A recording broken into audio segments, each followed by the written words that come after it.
जी दोस्तों, ला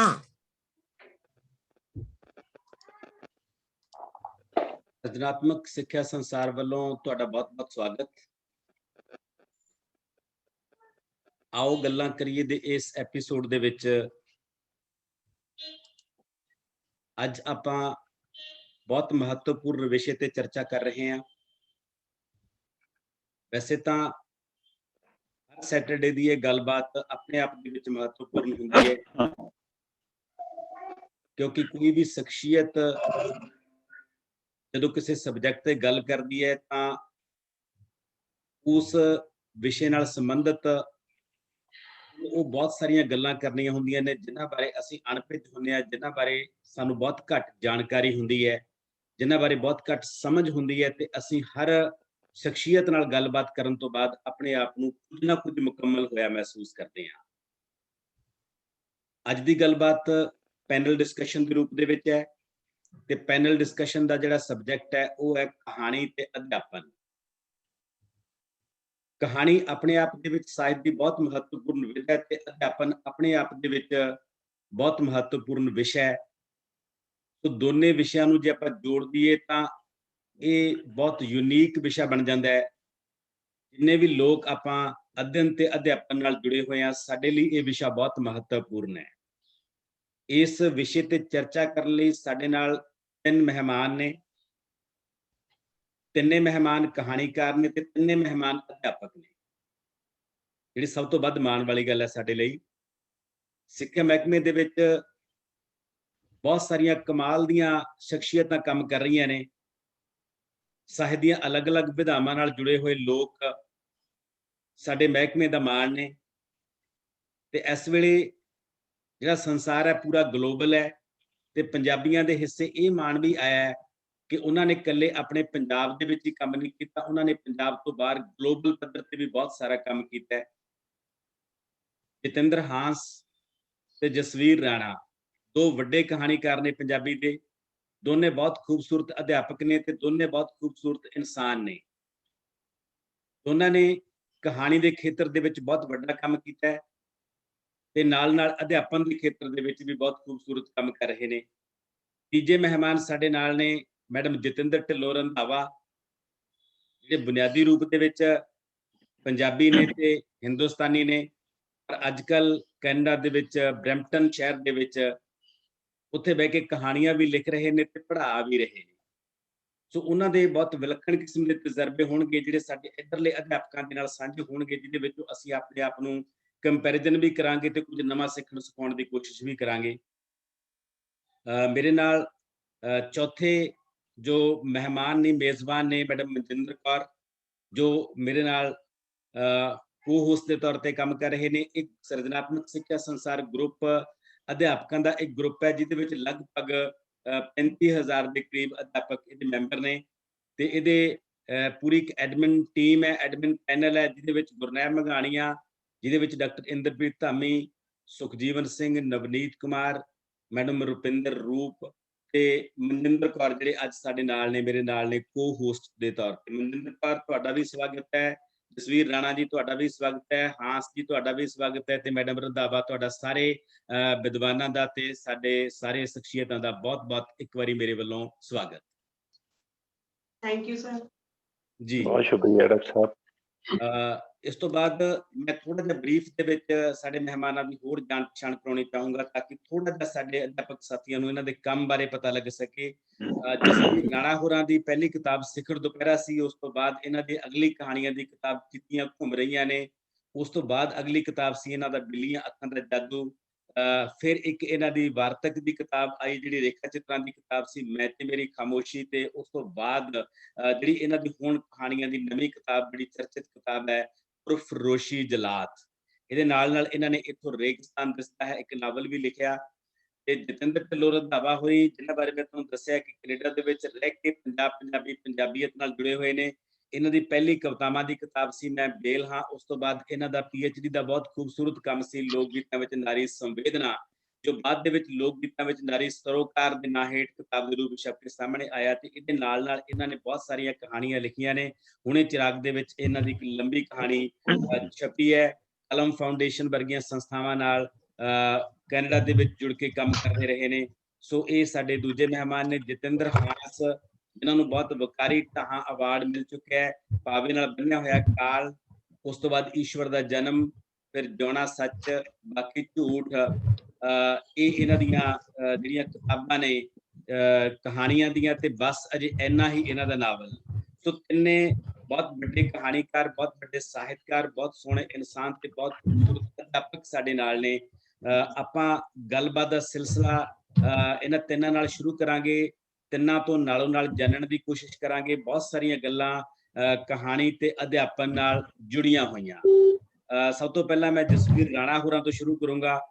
ਰਾਣਾ ਸਾਹਿਬ, ਆਪਾਂ ਗੱਲ ਇੱਥੋਂ ਸ਼ੁਰੂ ਕਰਦੇ ਹਾਂ ਕਿ ਬੱਚਿਆਂ ਦਾ ਸਾਹਿਤ ਨਾਲ ਇੱਕ ਖਾਸ ਕਿਸਮ ਦਾ ਪ੍ਰੇਮ ਹੁੰਦਾ ਹੈ, ਖਾਸ ਕਿਸਮ ਦਾ ਪਿਆਰ ਹੁੰਦਾ ਹੈ।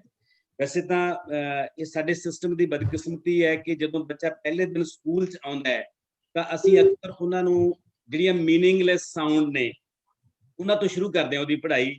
ਬੱਚੇ ਦਾ ਊੜੇ ਨਾਲ ਕੋਈ ਸੰਬੰਧ ਨਹੀਂ ਹੁੰਦਾ, ਬੱਚੇ ਦਾ ਆੜੇ ਨਾਲ ਵੀ ਕੋਈ ਸੰਬੰਧ ਨਹੀਂ ਹੁੰਦਾ, ਬੱਚੇ ਦਾ ABC ਨਾਲ ਵੀ ਕੋਈ ਸੰਬੰਧ ਨਹੀਂ ਹੁੰਦਾ। ਇਹ ਸਾਰੀਆਂ ਮੀਨਿੰਗਲੈਸ ਸਾਊਂਡਸ ਨੇ। ਉਹ ਚੰਗਾ ਹੁੰਦਾ ਜੇ ਅਸੀਂ ਬੱਚੇ ਨੂੰ ਆਉਣ ਸਾਰ ਅਸੀਂ ਕਹਾਣੀਆਂ ਵਰਗੀਆਂ ਵਿਧਾਵਾਂ ਤੇ ਕਵਿਤਾਵਾਂ ਵਰਗੀਆਂ ਚੀਜ਼ਾਂ ਤੋਂ ਸ਼ੁਰੂ ਕਰਦੇ। ਤੇ ਮੈਂ ਤੁਹਾਡੇ ਤੋਂ ਇਹੀ ਜਾਣਨਾ ਚਾਹੁੰਦਾ ਕਿ ਇੱਕ ਵਿਧਾ ਦੇ ਤੌਰ ਤੇ ਬੱਚਿਆਂ ਨਾਲ ਕਹਾਣੀ ਦਾ ਕਿਹੋ ਜਿਹਾ ਰਿਸ਼ਤਾ ਤੁਹਾਨੂੰ ਲੱਗਦਾ ਹੁੰਦਾ ਹੈ? ਜਸਵੀਰ ਰਾਣਾ। ਹਾਂਜੀ ਡਾਕਟਰ ਸਾਹਿਬ, ਸਾਰਿਆਂ ਤੋਂ ਪਹਿਲਾਂ ਤਾਂ ਸਾਰੇ ਸੁਣਨ ਵਾਲੇ ਅਧਿਆਪਕ ਤੇ ਲੇਖਕ ਦੋਸਤਾਂ ਨੂੰ ਮੇਰਾ ਸਲਾਮ। ਦੂਸਰੀ ਗੱਲ ਜਿਹੜੀ ਤੁਸੀਂ ਪੁੱਛ ਰਹੇ ਹੋ ਕਿ ਬੱਚੇ ਦਾ ਕਹਾਣੀ ਦੇ ਨਾਲ ਕਿਹੋ ਜਿਹਾ ਰਿਸ਼ਤਾ ਹੁੰਦਾ ਹੈ। ਜਿਹੜਾ ਸਕੂਲ ਆਉਂਦਾ ਹੈ, ਜਿਹਨੂੰ ਸਕੂਲ ਆਉਣ ਸਾਰ ਮੀਨਿੰਗਲੈਸ ਜਿਹੜੀਆਂ ਸਾਊਂਡਸ ਨੇ ਉਹਨਾਂ ਨਾਲ ਪੜ੍ਹਾਉਣਾ ਸ਼ੁਰੂ ਕਰ ਦਿੱਤਾ ਜਾਂਦਾ ਹੈ, ਉਸ ਬੱਚੇ ਦਾ ਕਿਹੋ ਜਿਹਾ ਰਿਸ਼ਤਾ ਹੁੰਦਾ ਹੈ ਕਹਾਣੀ ਦੇ ਨਾਲ। ਮੈਂ ਜਦੋਂ ਕਿਉਂਕਿ ਮੈਂ ਪ੍ਰਾਇਮਰੀ ਸਕੂਲ ਦੇ ਵਿੱਚ ਪੜ੍ਹਾਉਣਾ ਇਸ ਟਾਈਮ ਬਨਭੌਰੇ ਪਿੰਡ ਦੇ ਵਿੱਚ, ਔਰ ਪਿਛਲੇ 20 ਸਾਲ ਤੋਂ ਮੈਂ ਪਹਿਲੀ ਕਲਾਸ ਤੋਂ ਲੈ ਕੇ 5ਵੀਂ ਕਲਾਸ ਤੱਕ ਦੇ ਬੱਚਿਆਂ ਦੇ ਹਰ ਰੋਜ਼ ਰੂਬਰੂ ਹੁੰਨਾ 6 ਘੰਟੇ। ਉੱਥੇ ਜਦੋਂ ਵੀ ਸਵੇਰੇ ਪ੍ਰੇਅਰ ਦੇ ਵਿੱਚ ਅਸੀਂ ਦੇਖਦੇ ਹਾਂ ਕਿ ਬਹੁਤ ਸਾਰੇ ਬੱਚੇ ਐਸੇ ਹੁੰਦੇ ਨੇ ਜਿਹੜੇ ਰੋਂਦੇ ਨੇ, ਜਿਨ੍ਹਾਂ ਨੂੰ ਧੱਕੇ ਦੇ ਨਾਲ ਸਕੂਲ ਲਿਆਇਆ ਜਾਂਦਾ ਹੈ। ਔਰ ਇਹ ਹਰ ਇੱਕ ਸਕੂਲ ਦੇ ਵਿੱਚ ਸਾਨੂੰ ਦ੍ਰਿਸ਼ ਹੈ ਜਿਹੜਾ ਸਵੇਰੇ ਦੇਖਣ ਨੂੰ ਮਿਲਦਾ ਹੈ। ਬਿਲਕੁਲ। ਮੈਂ ਆਪਣੇ ਸਾਥੀ ਅਧਿਆਪਕਾਂ ਨਾਲ ਅਕਸਰ ਇਹ ਗੱਲ ਕਰਦਾ ਹੁੰਦਾ ਕਿ ਇਹ ਬੱਚੇ ਰੋਂਦੇ ਕਿਉਂ ਨੇ, ਸਕੂਲ ਕਿਉਂ ਨਹੀਂ ਆਉਣਾ ਚਾਹੁੰਦੇ, ਇਹਨਾਂ ਨੂੰ ਧੱਕੇ ਨਾਲ ਸਕੂਲ ਕਿਉਂ ਲਿਆਂਦਾ ਜਾ ਰਿਹਾ ਹੈ ਜੀ। ਤੇ ਕੀ ਸਾਡੇ ਕੋਲ ਕੋਈ ਐਸਾ ਸਿਸਟਮ, ਕੋਈ ਐਸਾ ਮੈਥਡ, ਕੀ ਸਾਡੇ ਕੋਲ ਕੋਈ ਐਸੀ ਜੁਗਤ, ਕੋਈ ਤਰੀਕਾ ਨਹੀਂ ਹੈ ਜਿਹਦੇ ਨਾਲ ਇਹ ਬੱਚੇ ਸਕੂਲ ਚਾਈ ਆਉਣ, ਹੱਸਦੇ ਹੋਏ ਆਉਣ, ਇੱਥੇ ਇਹਨਾਂ ਦਾ ਜੀ ਲੱਗੇ। ਤਾਂ ਬਾਅਦ ਤੇ ਜਿਹੜੇ ਮੈਨੂੰ ਜਵਾਬ ਅੱਜ ਤੱਕ ਮਿਲੇ ਨੇ ਡਾਕਟਰ ਸਾਹਿਬ, ਉਹਨਾਂ ਦੇ ਵਿੱਚੋਂ ਮੈਂ ਨਿਰਾਸ਼ ਹੀ ਹੋਇਆ। ਜਵਾਬ ਇਸ ਤਰ੍ਹਾਂ ਦੇ ਆਉਂਦੇ ਨੇ ਕਿ ਇਹ ਤਾਂ ਜੀ ਐਵੇਂ ਕਰਨਾ ਪੈਂਦਾ ਹੈ, ਬੱਚੇ ਨੂੰ ਕਿਸੇ ਤਰੀਕੇ ਨਾਲ ਲਿਆਉਣਾ ਹੀ ਪੈਂਦਾ ਹੈ, ਐਂ ਨਹੀਂ ਬੈਠਦੇ ਹੁੰਦੇ ਬੱਚੇ। ਔਰ ਉਹਨਾਂ ਦੇ ਉੱਤੇ ਇੱਕ ਰੋਹਬ ਹੈ ਜਿਹੜਾ ਪ੍ਰਭਾਵ ਦੀ ਥਾਂ ਤੇ, ਕਿਉਂਕਿ ਪ੍ਰਭਾਵ ਤੇ ਰੋਹਬ ਦੋ ਅਲੱਗ-ਅਲੱਗ ਚੀਜ਼ਾਂ ਨੇ।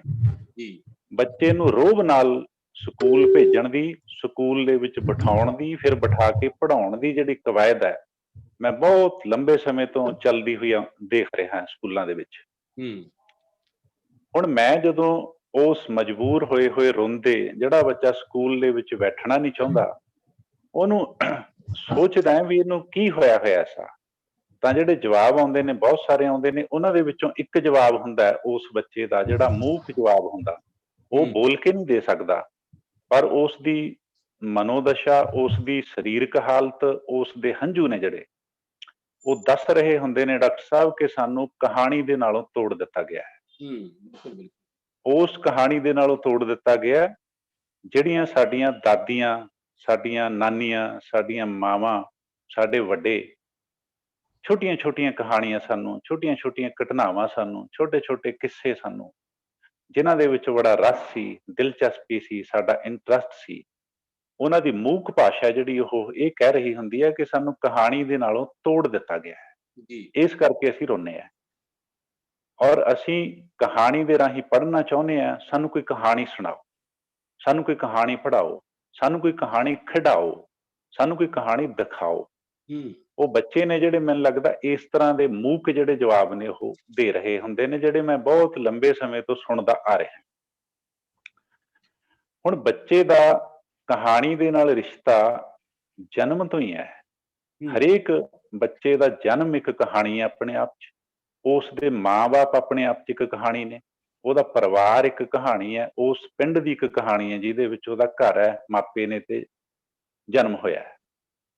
ਹੁਣ ਉਹ ਬੱਚਾ ਸਕੂਲ ਤੋਂ ਲੈ ਕੇ ਜਦੋਂ ਘਰ ਤੋਂ ਲੈ ਕੇ ਸਕੂਲ ਜਦੋਂ ਆਉਂਦਾ, ਉਹ ਪਹਿਲੀ ਵਾਰ ਪਹਿਲੀ ਕਲਾਸ 'ਚ ਜਾਂ ਪਹਿਲੀ ਤੋਂ ਵੀ ਪਹਿਲੀਆਂ ਕਲਾਸਾਂ ਦੇ ਵਿੱਚ, ਤਾਂ ਅਸੀਂ ਉਹਨੂੰ ਕਿਉਂਕਿ ਕਹਾਣੀ ਨਾਲੋਂ ਤੋੜ ਕੇ ਧੱਕੇ ਨਾਲ ਇੱਕ ਅਕੈਡਮਿਕ ਮਾਹੌਲ ਦੇ ਵਿੱਚ ਜਿੱਥੇ ਰੋਹਬ ਜ਼ਿਆਦਾ ਹੈ, ਪ੍ਰਭਾਵ ਘੱਟ ਹੈ, ਬਿਠਾ ਦਿੰਦੇ ਹਾਂ।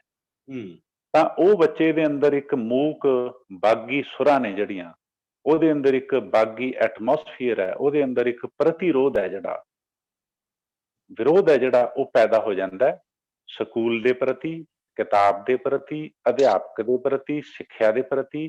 ਫਿਰ ਉਹ ਜਦੋਂ ਅਨਵਾਂਟਡ ਅਣਇੱਛਿਤ ਢੰਗ ਨਾਲ ਸਿੱਖਿਆ ਪ੍ਰਾਪਤ ਕਰਕੇ ਸਮਾਜ ਦੇ ਵੱਖ-ਵੱਖ ਖੇਤਰਾਂ 'ਚ ਜਾਂਦਾ ਹੈ, ਮੈਨੂੰ ਲੱਗਦਾ ਵੀ ਉੱਥੇ ਉਹ ਮਿਸਫਿਟ, ਆਊਟਸਾਈਡਰ ਤੇ ਇੱਕ ਅਬਨੋਰਮਲ ਮਹਿਸੂਸ ਕਰਦਾ ਹੈ, ਜਿਹਦੇ ਕਰਕੇ ਸਮਾਜ ਦੇ ਵੱਖ-ਵੱਖ ਖੇਤਰਾਂ ਦੇ ਵਿੱਚ ਰਿਜ਼ਲਟ ਅੱਛਾ ਨਹੀਂ ਆਉਂਦਾ ਜ਼ਿੰਦਗੀ ਜਿਉਣ ਦਾ। ਕਹਾਣੀ ਨਾਲੋਂ ਉਹਦਾ ਰਿਸ਼ਤਾ ਤੋੜ ਦੇਣ ਦਾ ਲੰਬਾ ਜਾ ਕੇ ਸਾਨੂੰ ਇਹ ਜਿਹੜਾ ਖਮਿਆਜ਼ਾ ਭੁਗਤਣਾ ਪੈਂਦਾ ਹੈ। ਬਹੁਤ ਵਧੀਆ, ਬਹੁਤ ਵਧੀਆ। ਹਾਂ, ਇਸ ਲਈ ਮੈਨੂੰ ਲੱਗਦਾ ਹੈ ਕਿ ਕਹਾਣੀ ਨਾਲ ਉਹਦਾ ਕਦੀਮੀ ਤੇ ਜਨਮ ਦਾ ਰਿਸ਼ਤਾ ਹੁੰਦਾ ਹੈ, ਜਿਹੜਾ ਹੋਰ ਗੂੜਾ ਤੇ ਹੋਰ ਨਿੱਘਾ, ਹੋਰ ਵੱਡਾ ਅਸੀਂ ਕਰਨਾ ਹੁੰਦਾ, ਅਧਿਆਪਕਾਂ ਨੇ ਵੀ, ਮਾਪਿਆਂ ਨੇ ਵੀ, ਔਰ ਅਸੀਂ ਕਹਾਣੀਕਾਰਾਂ ਨੇ ਵੀ। ਬਹੁਤ ਖੂਬਸੂਰਤ। ਅਸੀਂ ਇੱਥੋਂ ਕਿਤੋਂ ਮੈਨੂੰ ਲੱਗਦਾ ਵੀ ਉਸ ਰਿਸ਼ਤੇ ਨੂੰ ਪਾਲਣ ਦੇ ਵਿੱਚ ਖੁੰਝ ਰਹੇ। ਬਹੁਤ ਵਧੀਆ ਰਾਣਾ ਜੀ, ਬਹੁਤ ਖੂਬਸੂਰਤ ਗੱਲ ਕੀਤੀ ਹੈ ਕਿ ਕਿਹੜਾ ਖਲਾ ਬੱਚੇ ਅੰਦਰ ਪੈਦਾ ਹੁੰਦਾ ਹੈ, ਉਹ ਖਲਾ ਬਹੁਤ ਬਾਤ ਜਾ ਕੇ ਕਈ ਵਾਰੀ ਸਾਨੂੰ ਮਹਿਸੂਸ ਹੁੰਦਾ ਤੇ ਕਈ ਵਾਰੀ ਸਾਨੂੰ ਮਹਿਸੂਸ ਨਹੀਂ ਹੁੰਦਾ, ਪਰ ਘਾਟਾ ਉਹਦਾ ਬਹੁਤ ਵੱਡਾ ਪੈ ਚੁੱਕਿਆ ਹੁੰਦਾ। ਬੱਚੇ ਦੀ ਪਰਸਨੈਲਿਟੀ ਡਿਵੈਲਪਮੈਂਟ ਦੇ ਵਿੱਚ ਬਹੁਤ ਸਾਰੇ ਖੱਪੇ ਰਹਿ ਚੁੱਕੇ ਹੁੰਦੇ ਨੇ ਜਦੋਂ ਅਸੀਂ ਬੱਚੇ ਨੂੰ ਇਸ ਤਰ੍ਹਾਂ ਅਬਨੋਰਮਲ ਹਾਲਾਤਾਂ ਦੇ ਵਿੱਚ ਪੜ੍ਹਾਉਂਦੇ ਹਾਂ। ਸਾਡੇ ਨਾਲ ਮੋਹਨ ਸਿੰਘ ਮਲਹਾਂਸ ਵੀਰ ਜੀ ਵੀ ਜੁੜੇ ਹੋਏ ਨੇ, ਸਰਬਜੀਤ ਕਾਲਕਾ, ਰਜਨੀ ਵਾਲੀਆ, ਸਾਡੇ ਇੱਕ ਹੋਰ ਐਡਮਿਨ ਡਾਕਟਰ ਇੰਦਰਪ੍ਰੀਤ ਧਾਮੀ, ਅਸੀਂ ਉਹਨਾਂ ਨੂੰ ਵੀ ਜੀ ਆਇਆਂ ਕਹਿੰਦੇ ਹਾਂ। ਤੇ ਇਸ ਡਿਬੇਟ ਦੇ ਵਿੱਚ ਮੈਡਮ ਜਤਿੰਦਰ ਢਿੱਲੋਂ ਰੰਧਾਵਾ ਨੂੰ ਆਪਾਂ ਸ਼ਾਮਲ ਕਰਦੇ ਹਾਂ।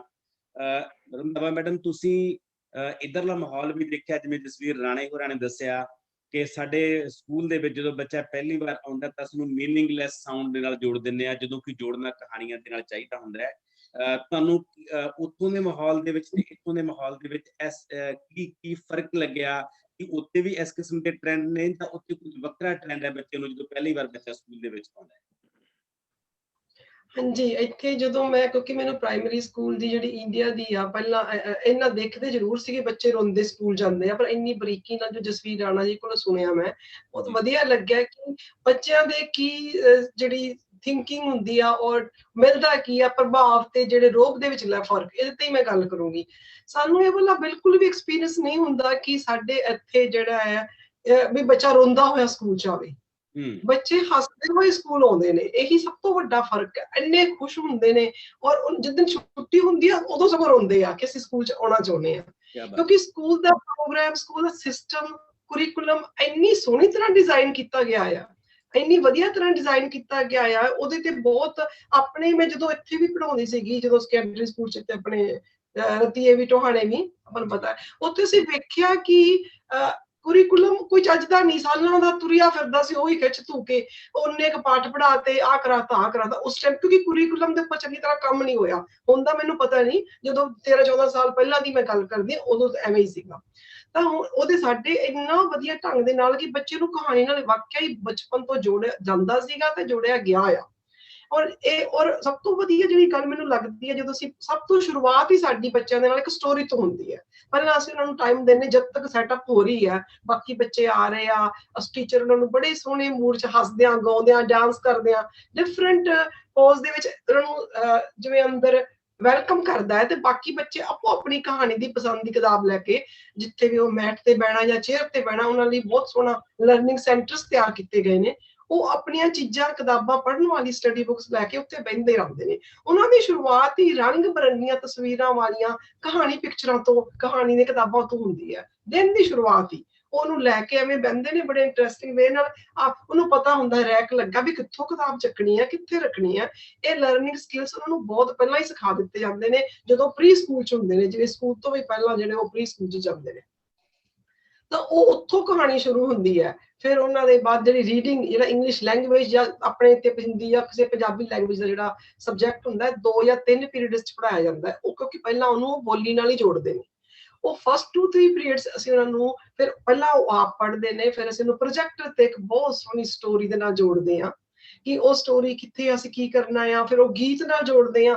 ਕਹਾਣੀ ਤੇ ਗੀਤ ਦੋਵੇਂ ਜਿਹੜੇ ਆ ਸਾਡੇ ਸਕੂਲ ਸਿੱਖਿਆ ਪ੍ਰਣਾਲੀ ਦੀ ਜਿਹੜੀ ਪ੍ਰਾਇਮਰੀ ਸਿੱਖਿਆ ਪ੍ਰਣਾਲੀ ਦੇ ਬਹੁਤ ਵੱਡਾ ਹਿੱਸਾ ਨੇ ਕਿ ਉਹਨਾਂ ਦਾ ਜੀ ਕਿਵੇਂ ਲਵਾਉਣਾ ਹੈ। ਕਿਸੇ ਗੱਲ ਨੂੰ ਅਸੀਂ ਗੀਤ ਨਾਲ ਜੋੜ ਕੇ ਪੇਸ਼ ਕੀਤਾ, ਅਸੀਂ ਨਹੀਂ, ਸਾਡੇ ਤੋਂ ਪਹਿਲਾਂ ਵਾਲਿਆਂ ਨੇ, ਕਿਉਂਕਿ ਬਹੁਤ ਇੱਕ ਪ੍ਰੋਗਰੈਸਿਵ ਸਿਸਟਮ ਹੈ ਸਕੂਲ ਦਾ, ਬੜਾ ਵਧੀਆ ਸਿਸਟਮ ਹੈ ਜਿਹਦੇ ਚ ਰੋਗ ਦਾ ਨਾਮ ਨਿਸ਼ਾਨ ਹੀ ਨਹੀਂ, ਸਿਰਫ ਪ੍ਰਭਾਵ ਦਾ। ਉਹ ਜਿਵੇਂ ਕਹਿੰਦੇ ਨਾ ਕਿ ਵਧੀਆ ਟੀਚਰ ਜਿਹੜਾ ਆ ਉਹ ਜਿਹੜਾ ਚੰਗਾ ਟੀਚਰ ਆ ਉਹ ਪੜ੍ਹਾਉਂਦਾ ਆ, ਜਿਹੜਾ ਉਦੋਂ ਥੋੜਾ ਜਿਹਾ ਵਧੀਆ ਆ ਤੇ ਉਹ ਕੀ ਕਰਦਾ ਆ, ਡੈਮੋਨਸਟ੍ਰੇਟ ਕਰਦਾ ਆ, ਵਧੀਆ ਬਣ ਕੇ ਦਿਖਾਉਂਦਾ, ਉਦੋਂ ਵੀ ਵਧੀਆ ਆ, ਉਹ ਇੰਸਪਾਇਰ ਕਰਦਾ ਆ। ਸਾਡਾ ਸਿਸਟਮ ਹੀ ਇੰਸਪਾਇਰ ਕਰਨ ਵਾਲਾ ਹੈ ਸਕੂਲ ਦਾ, ਬੱਚਿਆਂ ਦਾ ਵੀ ਔਰ ਸਕੂਲ ਦਾ ਸਿਸਟਮ, ਈਵਨ ਸਾਰਾ ਅਕੈਡਮਿਕ ਸਟਾਫ ਇਸ ਪੂਰੇ ਜ਼ੋਰ ਤੇ ਹੁੰਦਾ ਕਿ ਬੱਚੇ ਨੂੰ ਖੁਸ਼ ਕਿਵੇਂ ਰੱਖਣਾ ਹੈ ਔਰ ਰੋਬ ਕੀ ਬਿਲਕੁਲ ਵੀ ਨਹੀਂ ਪਾਉਣਾ, ਉਹਨੂੰ ਪਿਆਰ ਕਿਵੇਂ ਕਰਨਾ, ਉਹਦੀ ਕੇਅਰ ਕਿਵੇਂ ਕਰਨੀ ਆ। ਸਾਨੂੰ ਆਹੀ ਸਿਖਾਇਆ ਜਾਂਦਾ ਤੇ ਅਸੀਂ ਉਸ ਸਿਸਟਮ ਦੇ ਵਿੱਚ ਹੀ ਉਹਨੂੰ ਉਵੇਂ ਹੋ ਗਏ ਆ। ਹੁਣ ਮੇਰੇ ਕੋਲ ਵੱਡੀ ਕਲਾਸ ਵੀ ਆ, ਵੱਡੀਆਂ ਕਲਾਸਾਂ ਨੇ, ਉਹ ਵੀ ਐਵੇਂ ਹੀ ਆ ਕਿ ਸਾਡੀ ਪਹਿਲੇ 3 ਪੀਰੀਅਡ ਰੀਡਿੰਗ ਦੇ ਚੱਲਦੇ ਨੇ ਔਰ ਇੰਨੀਆਂ ਨੇ ਸੋਹਣੀਆਂ। ਅਸੀਂ ਰੀਡਿੰਗ 'ਚ ਕੰਪਰੀਹੈਂਸ਼ਨ ਰੀਡਿੰਗ ਹੈ, ਰੀਡ ਅਲਾਉਡ ਹੈ, ਫਿਰ ਉਹ ਕਹਾਣੀਆਂ ਹੀ ਨੇ, ਮਤਲਬ ਕੋਈ ਲੇਖਤਾ ਨਿੱਕੇ ਬੱਚੇ ਨੂੰ ਪੜਾਉਣੇ ਨਹੀਂ ਆਰਟੀਕਲ, ਉਹਨਾਂ ਨੇ ਕੀ ਕਰਨੇ ਪੜ੍ਹ ਕੇ, ਉਹਦੇ ਉੱਪਰ ਗੱਲ ਹੋਣੀ। ਫਿਰ ਨਾਲ ਦੀ ਨਾਲ 3rd ਪੀਰੀਅਡ ਰਾਈਟਿੰਗ ਸਕਿੱਲ, ਇੱਕ 2 ਦਿਨ ਕਲਾਸ, ਵੀਕ 'ਚ 3 ਦਿਨ ਲੱਗਣਾ ਰਾਈਟਿੰਗ ਸਕਿੱਲ, ਜਿੱਥੇ ਕਹਾਣੀ ਲਿਖਣ ਨੂੰ ਵੀ ਉਭਾਰਨਾ। ਤਾਂ ਇਹ ਚੀਜ਼ਾਂ ਟੋਟਲੀ ਡਿਫਰੈਂਟ ਨੇ ਔਰ ਮੈਂ ਆਪਣੇ ਆਪ ਨੂੰ ਬੜਾ ਖੁਸ਼ਕਿਸਮਤ ਸਮਝਦੀ ਹਾਂ ਕਿ ਅਸੀਂ ਬੜਾ ਸੋਹਣਾ ਇਹ ਜਿਹੜਾ ਉੱਨਤ ਸਿਸਟਮ ਆ ਉਹਦੇ ਹਿੱਸੇਦਾਰ ਆ ਕਿ ਬੱਚਿਆਂ ਨੂੰ ਕਹਾਣੀ ਨਾਲ ਕਿਵੇਂ ਜੋੜਿਆ ਜਾਵੇ।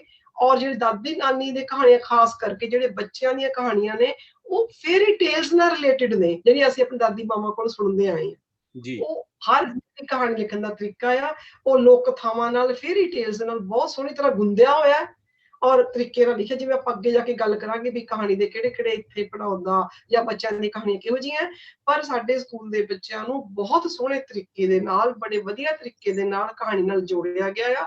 ਇੱਥੇ ਰੋਣ ਦਾ, ਸਵੇਰੇ ਆਉਣ ਦਾ ਇੱਥੇ ਕੋਈ ਸਵਾਲ ਨਹੀਂ। ਉਹ ਮੈਂ ਚਾਹੁੰਦੀ ਇਹੀ ਆ ਕਿ ਸਾਰੇ ਸੰਸਾਰ ਵਿੱਚ ਹੀ, ਆਪਣੇ ਖਾਸ ਕਰਕੇ ਸਾਡਾ ਭਾਰਤ ਨਾਲ ਜਿਵੇਂ ਪਿਆਰ ਹੈ, ਪੰਜਾਬ ਨਾਲ ਪਿਆਰ ਹੈ, ਉੱਥੇ ਵੀ ਇਹ ਸਿਸਟਮ ਓਨਾ ਹੀ ਵਧੀਆ ਤਰੀਕੇ ਨਾਲ ਲਾਗੂ ਹੋਵੇ ਕਿ ਬੱਚਾ ਰੋਂਦਾ ਨਾ ਸਕੂਲ ਆਵੇ, ਬੱਚਾ ਹੱਸਦਾ ਹੀ ਸਕੂਲ ਆਵੇ ਔਰ ਉਹਨੂੰ ਜਿਹੜੇ ਪੜਾਉਣ ਵਾਲੇ ਨੇ ਉਹਦੇ ਤੇ ਰੋਕ ਨਾ ਕਰ, ਇੱਕ ਪਿਆਰ ਤੇ ਇੱਕ ਵੈਲਕਮ ਵਰਗਾ ਜਿਹੜਾ ਐਟਮੋਸਫੇਅਰ ਹੈ ਉਹਦੇ 'ਚ ਉਹਨਾਂ ਨੂੰ ਲਵਿੰਗਲੀ ਕਿਵੇਂ ਉਹਨੂੰ ਖੁਸ਼ ਰੱਖਣਾ, ਇਹ ਅਧਿਆਪਕਾਂ ਦੀ ਮਾਨਸਿਕਤਾ ਦੇ ਵਿੱਚ ਹੀ ਫਿੱਟ ਹੋ ਜਾਵੇ ਕਿ ਨਹੀਂ, ਇਹਦੇ ਤੇ ਮੈਂ ਇਹਨੂੰ ਇੰਟਰਸਟ ਹੀ ਜਗਾਉਣਾ, ਇਹਨੂੰ ਇੰਸਪਾਇਰ ਹੀ ਕਰਨਾ ਪੜ੍ਹਨ ਵਾਸਤੇ, ਵੀ ਇਹਨੇ ਰੋਣਾ ਜਾਂ ਇਹਨੂੰ ਇਹਦੇ ਤੇ ਕੋਈ ਲੱਦਿਆ ਨਾ ਜਾਵੇ ਜੀ, ਇਹਦੇ ਜਿਹੜੀ ਇਹਦੇ ਤੇ ਜ਼ਬਰਦਸਤੀ ਨਾ ਪਾਈ ਜਾਵੇ, ਇਹਦੇ ਅੰਦਰ ਪਣਪੇ।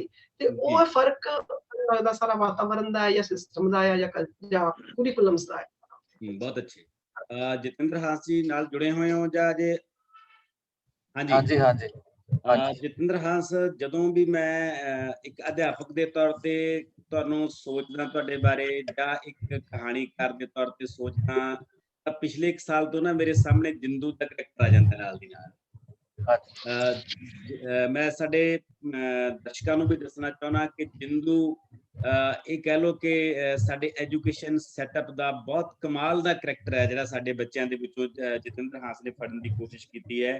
ਗੰਗਾ ਖਾਲੀ ਨਹੀਂ ਹੁੰਦਾ ਕਹਾਣੀ ਹੈ ਇਹਨਾਂ ਦੀ, ਬਹੁਤ ਖੂਬਸੂਰਤ, ਹਰੇਕ ਅਧਿਆਪਕ ਨੂੰ ਪੜ੍ਹਨੀ ਚਾਹੀਦੀ ਹੈ ਉਹ ਕਹਾਣੀ, ਸਭ ਤੋਂ ਪਹਿਲੀ ਗੱਲ ਤਾਂ। ਤੇ ਮੈਂ ਤੁਹਾਡੇ ਇਸ ਦਾ ਸਵਾਲ ਇੱਥੋਂ ਹੀ ਸ਼ੁਰੂ ਕਰਨਾ ਚਾਹੂੰਗਾ ਕਿ ਇਹ ਜਿੰਦੂ ਤੁਹਾਡੇ ਅੰਦਰ ਕਿੱਥੋਂ ਆ ਗਿਆ?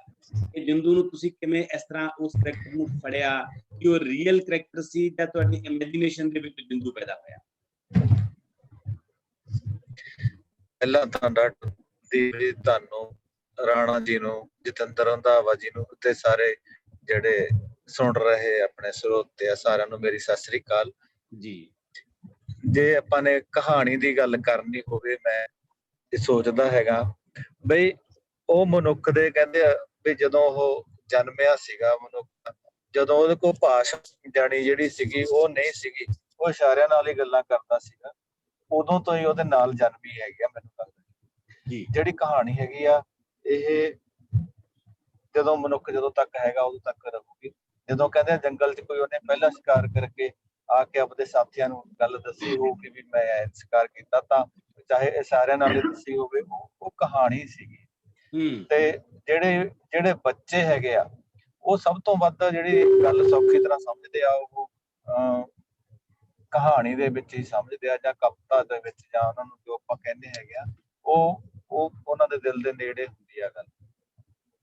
ਤੇ ਜਿਹੜੀ ਜਿੰਦੂ ਦੀ ਗੱਲ ਕਰਦੇ ਹੈਗੇ, ਕਿਉਂਕਿ ਮੈਂ ਇਹਨਾਂ ਬੱਚਿਆਂ 'ਚ ਹੀ ਰਹਿਣਾ ਹੈਗਾ ਤੇ ਇਹਨਾਂ ਨੂੰ ਮੇਰਾ ਇਹਨਾਂ ਨਾਲ ਵੀ ਸੰਬੰਧ ਹੈਗਾ ਅਧਿਆਪਨ ਦੇ ਖੇਤਰ ਦੇ ਵਿੱਚ। ਤੇ ਜਿਹੜੀ ਇਹ ਕਹਾਣੀ ਮੈਨੂੰ ਸੁਝੀ ਸੀਗੀ, ਮੈਂ ਤਾਂ ਲਿਖੀ ਸੀਗੀ, ਨਈਆਂ ਖਾਲੀ ਨਹੀਂ ਹੁੰਦਾ, ਕਿ ਜਿਹੜਾ ਆਪਣੇ ਅੰਗਰੇਜ਼ੀ ਸਕੂਲ ਤੇ ਆਪਣੇ ਸਰਕਾਰੀ ਸਕੂਲ ਨੇ ਜਿਹੜੇ, ਉਹਨਾਂ ਦਾ ਬਹੁਤ ਵੱਡਾ ਪਾੜਾ ਹੈਗਾ ਸਿੱਖਿਆ ਸਿਸਟਮ ਦੇ ਵਿੱਚ। ਜਿਵੇਂ ਅੱਜ ਕੱਲ ਆਪਣਾ ਸੰਘਰਸ਼ ਚੱਲ ਰਿਹਾ ਹੈਗਾ, ਬਈ ਖੇਤੀਬਾੜੀ ਦਾ ਸੰਘਰਸ਼ ਚੱਲ ਰਿਹਾ ਹੈਗਾ, ਵੀ ਇਹਨਾਂ ਨੂੰ ਉਦੋਂ ਜਦੋਂ ਇਹ ਪਹਿਲਾਂ ਸ਼ੁਰੂ ਹੋਏ ਅੰਗਰੇਜ਼ੀ ਸਕੂਲ, ਉਦੋਂ ਹੀ ਥੋੜਾ ਜਿਹਾ ਇਹਨਾਂ ਦਾ, ਜਿਵੇਂ ਅੱਜ ਕੱਲ ਆ ਕਾਨੂੰਨ ਲਾਗੂ ਹੋ ਰਹੇ ਨੇ, ਜੇ ਥੋੜਾ ਜਿਹਾ ਹੁੰਦਾ ਇਹਨਾਂ ਦੇ, ਜਾਣੀ ਵੀ ਸਰਕਾਰੀ ਸਕੂਲਾਂ ਨੂੰ ਇੰਨੇ ਵਧੀਆ ਬਣਾਓ ਕਿ ਜਿਹੜੇ ਆਹ ਤੇ ਲੋੜ ਨਾ ਪਵੇ। ਉਹ ਜਿਹੜੇ ਪਾੜੇ ਕਰਕੇ ਮੇਰੀ ਜਿਹੜੀ ਹੈਗੀ ਸੀਗੀ, ਇਹ ਮੈਂ ਕਹਾਣੀ ਲਿਖੀ ਸੀਗੀ। ਤੇ ਜਿਹੜਾ ਜਿੰਦੂ ਦਾ ਪਾਤਰ ਹੈਗਾ, ਉਹ ਨੇ, ਜਿਵੇਂ ਆਪਣੇ ਕਹਿੰਦੇ ਨੇ ਬਹੁਤ ਸਾਰੇ ਰਿਜ਼ਰਵੇਸ਼ਨ ਦੇ ਵਿਰੁੱਧ ਬੋਲਦੇ ਆ ਵੀ ਇਹ ਹੋਣੀ ਨਹੀਂ ਚਾਹੀਦੀ, ਤੇ ਬਹੁਤ ਸਾਰੇ ਲੋਕ ਕਹਿੰਦੇ ਆ ਵੀ ਹੋਣੀ ਚਾਹੀਦੀ ਆ, ਵੀ ਇਹ ਸਦੀਆਂ ਤੋਂ ਹੀ ਵਿਚਾਰੇ ਦੱਬੇ ਕੁਚਲੇ ਲੋਕ ਹੈਗੇ ਆ, ਇਹਨਾਂ ਨੂੰ ਬਰਾਬਰ ਹੋਣ ਲਈ ਇਹ ਏਦਾਂ ਦੀਆਂ ਗੱਲਾਂ ਵੀ ਮੇਰੇ ਦਿਮਾਗ ਦੇ ਵਿੱਚ ਸੀਗੀਆਂ ਜਦੋਂ ਮੈਂ ਇਹ ਕਹਾਣੀ ਲਿਖੀ ਆ।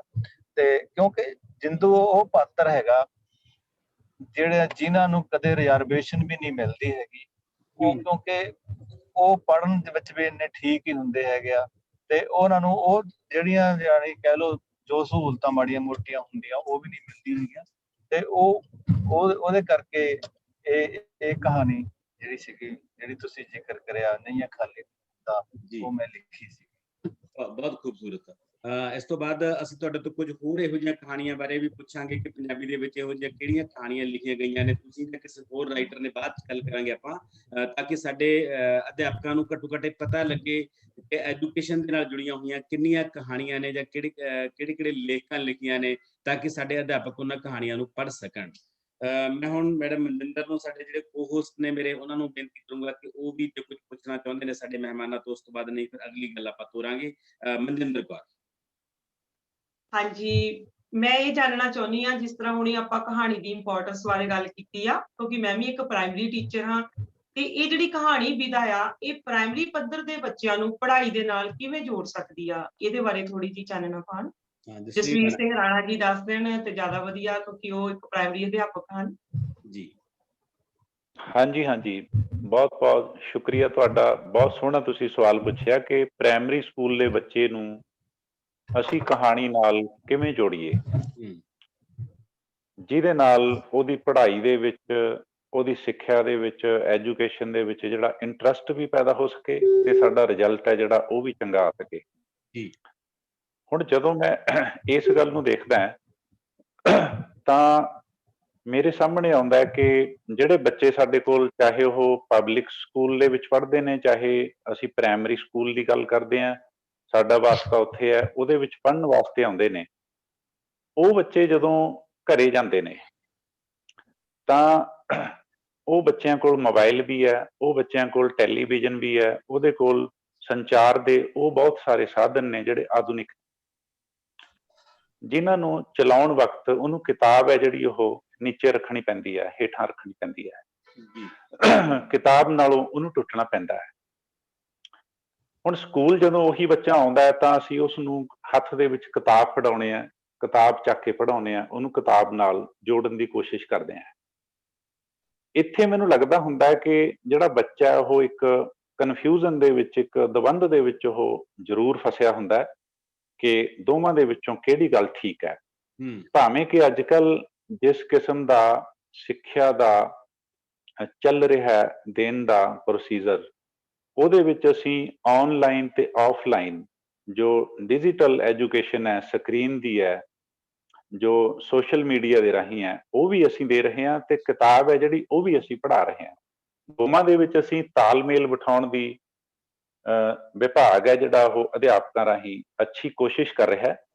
ਪਰ ਇਹਦੇ ਸਮਾਨ ਅੰਤਰ ਅਸੀਂ ਜਦੋਂ ਇਹ ਗੱਲ ਦੇਖਦੇ ਹਾਂ ਡਾਕਟਰ ਸਾਹਿਬ, ਕਿ ਬੱਚੇ ਨੂੰ ਪ੍ਰਾਇਮਰੀ ਦੇ ਨੂੰ ਜਿਹੜਾ ਸਕੂਲ ਦੇ ਵਿੱਚ ਸਾਡੇ ਕੋਲ ਕਲਾਸ 'ਚ ਆ ਗਿਆ, ਉਸ ਨੂੰ ਅਸੀਂ ਕਹਾਣੀ ਕਿਵੇਂ ਪੜ੍ਹਾਈਏ, ਕਹਾਣੀ ਨਾਲ ਕਿਵੇਂ ਜੋੜੀਏ। ਮੈਂ ਨਿੱਜੀ ਤੌਰ ਦੇ ਉੱਤੇ ਇਸ ਦੀ ਉਦਾਹਰਨ ਦਿੰਦਾ ਹਾਂ। ਜਦੋਂ ਮੇਰੇ ਕੋਲ ਬੱਚਾ ਆਉਂਦਾ ਹੈ ਪਹਿਲੀ ਕਲਾਸ ਤੋਂ, ਨਰਸਰੀ ਤੋਂ ਬਾਅਦ ਪਹਿਲੀ ਕਲਾਸ 'ਚ ਮੇਰੇ ਕੋਲ ਜਦੋਂ ਬੱਚਾ ਆਉਂਦਾ ਹੈ, ਫਿਰ ਉਹ ਬੱਚਾ ਦੂਜੀ 'ਚ ਹੁੰਦਾ ਹੈ, ਫਿਰ ਉਹ ਬੱਚਾ ਤੀਜੀ 'ਚ ਹੁੰਦਾ ਹੈ। ਮੈਂ ਜਿਹੜੀ ਗੱਲ ਪਹਿਲਾਂ ਕਰਕੇ ਹਟਿਆ ਕਿ ਜਿਹੜੀ ਅਸੀਂ ਉਹਨੂੰ ਤੋੜਦੇ ਹਾਂ ਜਿਸ ਗੱਲ ਨਾਲੋਂ, ਮੈਂ ਕੋਸ਼ਿਸ਼ ਕਰਦਾ ਕਿ ਅਧਿਆਪਕ ਹੋਣ ਦੇ ਨਾਤੇ ਵੀ, ਕਹਾਣੀਕਾਰ ਹੋਣ ਦੇ ਨਾਤੇ ਵੀ, ਮੈਂ ਉਸ ਨੂੰ ਕਹਾਣੀ ਦੇ ਨਾਲ ਜੋੜਾਂ ਪਹਿਲਾਂ, ਫਿਰ ਉਸ ਨੂੰ ਕਿਤਾਬ ਦੇ ਨਾਲ ਜੋੜਾਂ। ਮੈਂ ਉਸ ਤੋਂ ਉਹਦੀ ਮਨਪਸੰਦ ਚੀਜ਼ ਹੈ ਜਿਹੜੀ ਕਹਾਣੀ, ਉਹ ਖੋਹਾਂ ਨਾ, ਬਲਕਿ ਉਹਨੂੰ ਇਹ ਅਹਿਸਾਸ ਕਰਾਵਾਂ ਕਿ ਮੈਂ ਉਹ ਬੰਦਾ ਹਾਂ, ਮੈਂ ਉਹ ਅਧਿਆਪਕ ਹਾਂ, ਮੈਂ ਤੇਰੇ ਵਰਗਾ ਤੇਰਾ ਆੜੀ ਹਾਂ, ਜਿਹੜਾ ਤੇਤੋਂ ਤੇਰੀ ਮਨਪਸੰਦ ਚੀਜ਼ ਕਹਾਣੀ ਖੋਹੂਗਾ ਨਹੀਂ। ਇਸ ਲਈ ਮੈਂ ਉਹਨਾਂ ਨੂੰ ਤੋਤਲੀ ਜ਼ੁਬਾਨ ਦੇ ਵਿੱਚ, ਉਹਨਾਂ ਦੀ ਆਲੀ ਭੋਲੀ ਜਿਹੜੀ ਭਾਸ਼ਾ ਹੈ ਉਹਦੇ ਵਿੱਚ ਪੁੱਛਦਾ ਰਹਿਣਾ ਕਿ ਜਦੋਂ ਤੂੰ ਸਵੇਰੇ ਉੱਠਿਆ ਤਾਂ ਕੀ ਦੇਖਿਆ, ਤੈਨੂੰ ਕੋਈ ਰਾਤ ਜਦੋਂ ਸੁੱਤਾ ਪਿਆ ਸੀ ਆਵਾਜ਼ ਸੁਣਾਈ ਦਿੱਤੀ, ਜਦੋਂ ਤੂੰ ਸਕੂਲ ਤੁਰਨ ਲੱਗਿਆ ਤਾਂ ਕੀ ਖਾਧਾ, ਤੁਹਾਡੇ ਘਰ ਦੇ ਵਿੱਚ ਕੀ ਕੀ ਸਮਾਨ ਹੈ ਤੈਨੂੰ ਉਹ ਯਾਦ ਹੈ, ਤੂੰ ਘਰ ਤੋਂ ਲੈ ਕੇ ਸਕੂਲ ਤੱਕ ਜਦੋਂ ਆਇਆ ਰਸਤੇ ਵਿੱਚ ਤੈਂ ਕਿੰਨੇ ਕੁ ਬੰਦੇ ਦੇਖੇ, ਕਿੰਨੀਆਂ ਕੁ ਵਸਤੂਆਂ ਦੇਖੀਆਂ, ਕਿੰਨੇ ਕੁ ਘਰ ਦੇਖੇ, ਉਹਨਾਂ ਦੇ ਰੰਗ ਕਿਹੇ ਜਿਹੇ ਸੀ। ਉਹਦੀ ਇਮੈਜੀਨੇਸ਼ਨ ਹੈ ਜਿਹੜੀ, ਉਹਦੀ ਰੀਕਾਲਿੰਗ ਪਾਵਰ ਹੈ ਜਿਹੜੀ, ਅਸੀਂ ਡਾਕਟਰ ਸਾਹਿਬ ਜਿਹੜੇ ਸਮਾਜ ਦੇ ਵਿੱਚ ਇਸ ਟਾਈਮ ਰਹਿ ਰਹੇ ਹਾਂ, ਇਹਦੇ ਵਿੱਚ ਮਨੋਵਿਗਿਆਨਿਕ ਤੌਰ ਦੇ ਉੱਤੇ ਇੱਕ ਬੜਾ ਸੂਖਮ ਵਰਤਾਰਾ ਬੱਚਿਆਂ ਤੋਂ ਲੈ ਕੇ ਵੱਡਿਆਂ ਤੱਕ ਵਰਤ ਰਿਹਾ ਹੈ। ਉਹ ਇਹ ਹੈ ਕਿ ਸਾਡੀ ਫੋਰਗੈਟਿੰਗ ਪਾਵਰ ਹੈ ਜਿਹੜੀ ਉਹ ਵੱਧ ਰਹੀ ਹੈ, ਸਾਡੀ ਰੀਕਾਲਿੰਗ ਪਾਵਰ ਹੈ ਜਿਹੜੀ ਉਹ ਘਟ ਰਹੀ ਹੈ। ਇਸ ਗੱਲ ਨੂੰ ਜਦੋਂ ਅਸੀਂ ਬੱਚੇ ਦੇ ਉੱਤੇ ਲਾਗੂ ਕਰਕੇ ਦੇਖਦੇ ਹਾਂ ਤਾਂ ਮੈਂ ਕੋਸ਼ਿਸ਼ ਕਰਦਾ ਕਿ ਛੋਟੀਆਂ-ਛੋਟੀਆਂ ਗੱਲਾਂ ਨਾਲ ਉਹਦੇ ਨਾਲ ਸੰਵਾਦ ਰਚਾਵਾਂ, ਉਹਦੇ ਨਾਲ ਗੱਲ ਕਰਾਂ, ਉਹਨੂੰ ਉਹਦੀ ਰੁਚੀ ਦੀਆਂ ਗੱਲਾਂ ਪੁੱਛਾਂ। ਮੈਂ ਉਹਦੇ ਨਾਲ ਕੋਈ ਪੜ੍ਹਾਈ ਦੀ ਗੱਲ ਨਾ ਕਰਾਂ, ਮੈਂ ਉਹਦੇ ਨਾਲ ਕੋਈ ਸਾਊਂਡਸ ਦੀ ਗੱਲ ਨਾ ਕਰਾਂ, ਮੈਂ ਉਹਦੇ ਨਾਲ ਕੋਈ ਕਿਤਾਬ ਦੀ ਗੱਲ ਨਾ ਕਰਾਂ, ਇਹ ਬਾਅਦ ਚ ਕਰੂੰਗਾ। ਪਹਿਲਾਂ ਮੈਂ ਉਹਦੇ ਨਾਲ ਉਹ ਗੱਲਾਂ ਕਰਾਂ ਜਿਹੜੀਆਂ ਗੱਲਾਂ ਉਹ ਵੇਖਦਾ, ਉਹ ਸੁਣਦਾ, ਉਹ ਹੰਡਾਉਂਦਾ, ਜਿਹਦੇ ਵਿੱਚ ਉਹਦੀ ਰੁਚੀ ਹੈ। ਜਿਵੇਂ ਹੁਣੇ ਮਿਸਾਲ ਦੇ ਤੌਰ ਦੇ ਉੱਤੇ ਸਾਰੇ ਬੱਚੇ ਸਕੂਲ ਦੇ ਵਿੱਚ ਆਏ, ਅਸੀਂ ਇਹ ਵੱਡਾ ਹੋ ਕੇ ਉਹਨੂੰ ਸਮਝਾਉਣਾ, ਉਹ ਵੱਡਾ ਹੋ ਕੇ ਆਪ ਵੀ ਸਮਝੂਗਾ ਤਜਰਬੇ ਦੇ ਵਿੱਚੋਂ, ਸਿੱਖਿਆ ਦੇ ਵਿੱਚੋਂ ਕਿ ਕੀ ਚੰਗਾ ਹੈ ਕੀ ਮਾੜਾ ਹੈ। ਪਰ ਸ਼ੁਰੂ ਦੇ ਵਿੱਚ ਉਹਦੀਆਂ ਜਿਹੜੀਆਂ ਬੁਨਿਆਦੀ ਰੁਚੀਆਂ ਨੇ, ਗੱਲ ਮੈਂ ਉੱਥੋਂ ਸ਼ੁਰੂ ਕਰਦਾ। ਪਿਛਲੇ ਦਿਨੀ ਸਾਰੇ ਬੱਚਿਆਂ ਨੇ ਬਹੁਤ ਸਾਰੇ ਜਿਹੜੇ ਪਤੰਗ ਨੇ ਉਹ ਚੜਾਏ, ਬਸੰਤ ਦਾ ਤਿਉਹਾਰ ਆਇਆ, ਬੱਚਿਆਂ ਦੀ ਉਸ ਦੇ ਵਿੱਚ ਰੁਚੀ ਹੈ। ਸਾਰਾ ਕੁਝ ਛੱਡ ਕੇ ਉਹ ਈਵਨ ਸਕੂਲ ਦੇ ਵਿੱਚ ਉਹ ਖੇਡਦੇ ਹੋਏ, ਕਲਾਸਰੂਮ ਦੇ ਵਿੱਚ ਬੈਠੇ ਹੋਏ, ਖਿੜਕੀਆਂ ਦੇ ਰਾਹੀਂ ਮੈਂ ਵੇਖਿਆ ਕਿ ਅਸਮਾਨ ਵੱਲ ਵੇਖਦੇ ਰਹਿੰਦੇ ਨੇ ਕਿ ਕੋਈ ਪਤੰਗ ਚੜ ਰਿਹਾ ਹੈ, ਕੋਈ ਪਤੰਗ ਚੜਾ ਰਿਹਾ ਹੈ। ਮੈਂ ਉਹਨਾਂ ਦੇ ਨਾਲ ਡਾਕਟਰ ਸਾਹਿਬ ਪਤੰਗਾਂ ਦੀਆਂ ਗੱਲਾਂ ਸ਼ੁਰੂ ਕੀਤੀਆਂ, ਤਾਜ਼ਾ ਉਦਾਹਰਨ ਦੇ ਰਿਹਾ। ਕਿਆ ਬਾਤ। ਔਰ ਉਸ ਉਦਾਹਰਨ ਦੇ ਰਾਹੀਂ ਬੱਚੇ ਉਹ ਜਿਹੜੇ ਕਦੇ ਵੀ ਨਹੀਂ ਬੋਲਦੇ, ਬੱਚੇ ਉਹ ਜਿਹੜੇ ਸੰਗਦੇ ਨੇ, ਡਰਦੇ ਨੇ, ਜਿਨ੍ਹਾਂ ਦਾ ਮੈਂ ਪਹਿਲਾਂ ਜ਼ਿਕਰ ਕੀਤਾ ਸੀ, ਰੋਂਦੇ ਹੋਏ ਆਉਂਦੇ ਨੇ। ਜਦੋਂ ਮੈਂ ਪਤੰਗਾਂ ਦੀਆਂ ਗੱਲਾਂ ਸ਼ੁਰੂ ਕੀਤੀਆਂ, ਮੇਰੇ ਕੋਲ ਇਸ ਟਾਈਮ ਤੀਜੀ ਕਲਾਸ ਹੈ, ਜਦੋਂ ਮੈਂ ਉਹਨਾਂ ਨਾਲ ਇਹ ਗੱਲਾਂ ਸ਼ੁਰੂ ਕੀਤੀਆਂ ਤਾਂ ਰੋਂਦੇ ਬੱਚਿਆਂ ਦੇ ਜਿਹੜੇ ਆਉਂਦੇ ਹੁੰਦੇ ਸੀ ਪਹਿਲਾਂ, ਚਿਹਰੇ ਖਿੜ ਗਏ ਫੁੱਲ ਮਾਨ ਵੀ ਆਹ ਕਮਾਲ ਦੀ ਗੱਲ ਸ਼ੁਰੂ ਕਰੀ ਅੱਜ ਨੇ। ਬਹੁਤ ਅੱਛਾ। ਉਹ ਬੱਚੇ ਸੀ ਜਿਹੜੇ ਖਿੜਕੀ ਵੱਲੋਂ ਧਿਆਨ ਹਟਾ ਕੇ ਮੇਰੇ ਵੱਲ ਵੀ ਉਧਰ ਕੀ ਦੇਖਣਾ, ਇੱਧਰ ਵੀ ਪਤੰਗ ਦੀਆਂ ਗੱਲਾਂ ਹੋ ਰਹੀਆਂ, ਸੁਣਨ ਲੱਗੇ। ਉਹਨਾਂ ਤੋਂ ਕਿਹਨੇ ਕਹੇ ਜੇ ਰੰਗ ਦੇ ਪਤੰਗ ਲਿਆਂਦੇ, ਕਿੰਨੇ ਪਤੰਗ ਲਿਆਏ, ਕਿੱਥੇ ਚੜਾਏ, ਕਿੰਨਾ ਚਿਰ ਚੜਾਇਆ, ਕਿੰਨੇ ਪਤੰਗ ਕੱਟੇ ਤੁਸੀਂ, ਤੁਹਾਡੇ ਕਿੰਨੇ ਕੱਟੇ, ਉਹਨਾਂ ਨਾਲ ਉਹਨਾਂ ਦੀਆਂ ਰੁਚੀਆਂ ਦੀਆਂ, ਦਿਲਚਸਪੀ ਦੀਆਂ ਗੱਲਾਂ ਸਾਰੇ ਬੱਚੇ ਡਾਕਟਰ ਸਾਹਿਬ ਵੱਧ ਚੜ ਕੇ ਹੱਥ ਖੜੇ ਕਰ ਕਰਕੇ ਇੱਕ ਦੂਜੇ ਦੀਆਂ ਗੱਲਾਂ ਕੱਟ ਕੇ ਮੂਰ ਦੀ ਕਿ ਮੈਂ ਦੱਸਾਂ, ਮੈਂ ਦੱਸਦਾ, ਮੈਂ ਐਂ ਕੀਤਾ ਹਨਾ, ਮੈਂ ਐ ਪਤੰਗ ਚੜਾਇਆ। ਹੌਲੀ ਹੌਲੀ 1 ਘੰਟਾ ਇਸ ਗੱਲ ਦੇ ਉੱਤੇ ਲਾਇਆ। ਹੁਣ ਉਹ ਬੱਚਿਆਂ ਨੇ ਸਾਰੀ ਜਿਹੜੀ ਕਹਾਣੀ ਆਪੋ ਆਪਣੀਆਂ ਛੋਟੀਆਂ-ਛੋਟੀਆਂ ਘਟਨਾਵਾਂ ਗੱਲਾਂ ਦੱਸੀਆਂ। ਫਿਰ ਮੈਂ ਬਾਅਦ ਦੇ ਵਿੱਚ ਉਹਨਾਂ ਨੂੰ ਕਹਿਣਾ ਹੁੰਨਾ, ਮੇਰੀ ਇਹ ਆਦਤ ਹੈ ਕਿ ਆਹ ਜਿਹੜੀਆਂ ਤੁਸੀਂ ਗੱਲਾਂ ਕਹੀਆਂ ਨੇ ਮੈਨੂੰ ਇਹ ਲਿਖ ਕੇ ਵੀ ਦਿਖਾ ਦਿਓ। ਆਪਾਂ ਪੜ੍ਹੀ ਇਹੀ ਲੈਂਦੇ ਆ, ਉਹ ਛੱਡੋ ਗੱਲ ਬਾਕੀ, ਆਪਾਂ ਅੱਜ ਪੜ੍ਹਾਈ ਉਹ ਇਹਦੀ ਕਰਦੇ ਆ। ਤੇ ਫਿਰ ਹੌਲੀ ਹੌਲੀ ਉਹਨਾਂ ਨੂੰ ਇਸ ਗੱਲ ਦੇ ਉੱਤੇ ਮੈਂ ਇੱਕ ਪਤੰਗ ਮੈਂ ਵੀ ਚੜਾਇਆ ਸੀ, ਮੈਂ ਵੀ ਪਤੰਗ ਚੜਾਉਣ ਲੱਗਿਆ ਸੀ। ਤੇ ਜਦੋਂ ਮੈਂ ਪਤੰਗ ਚੜਾ ਰਿਹਾ ਸੀ ਤਾਂ ਮੈਂ ਕੀ ਦੇਖਿਆ ਬਈ ਇੱਕ ਪੰਛੀ ਉੱਡਿਆ ਜਾ ਰਿਹਾ ਸੀ ਅਸਮਾਨ ਦੇ ਵਿੱਚ। ਇੱਕ ਹੋਰ ਮੁੰਡਾ ਸਾਡੇ ਗੁਆਂਢ 'ਚ ਜਿਹੜਾ ਪਤੰਗ ਚੜਾ ਰਿਹਾ ਸੀ, ਉਹਦੀ ਡੋਰ ਜਦੋਂ ਉਹਦੇ ਨਾਲ ਖਹਿ ਕੇ ਲੰਘੀ, ਉਹ ਪੰਛੀ ਲਹੂ ਲਹਾਨ ਹੋ ਕੇ ਥੱਲੇ ਗਿਰ ਗਿਆ, ਉਹ ਮਰ ਗਿਆ। ਪਤਾ ਕੀ ਹੋਇਆ?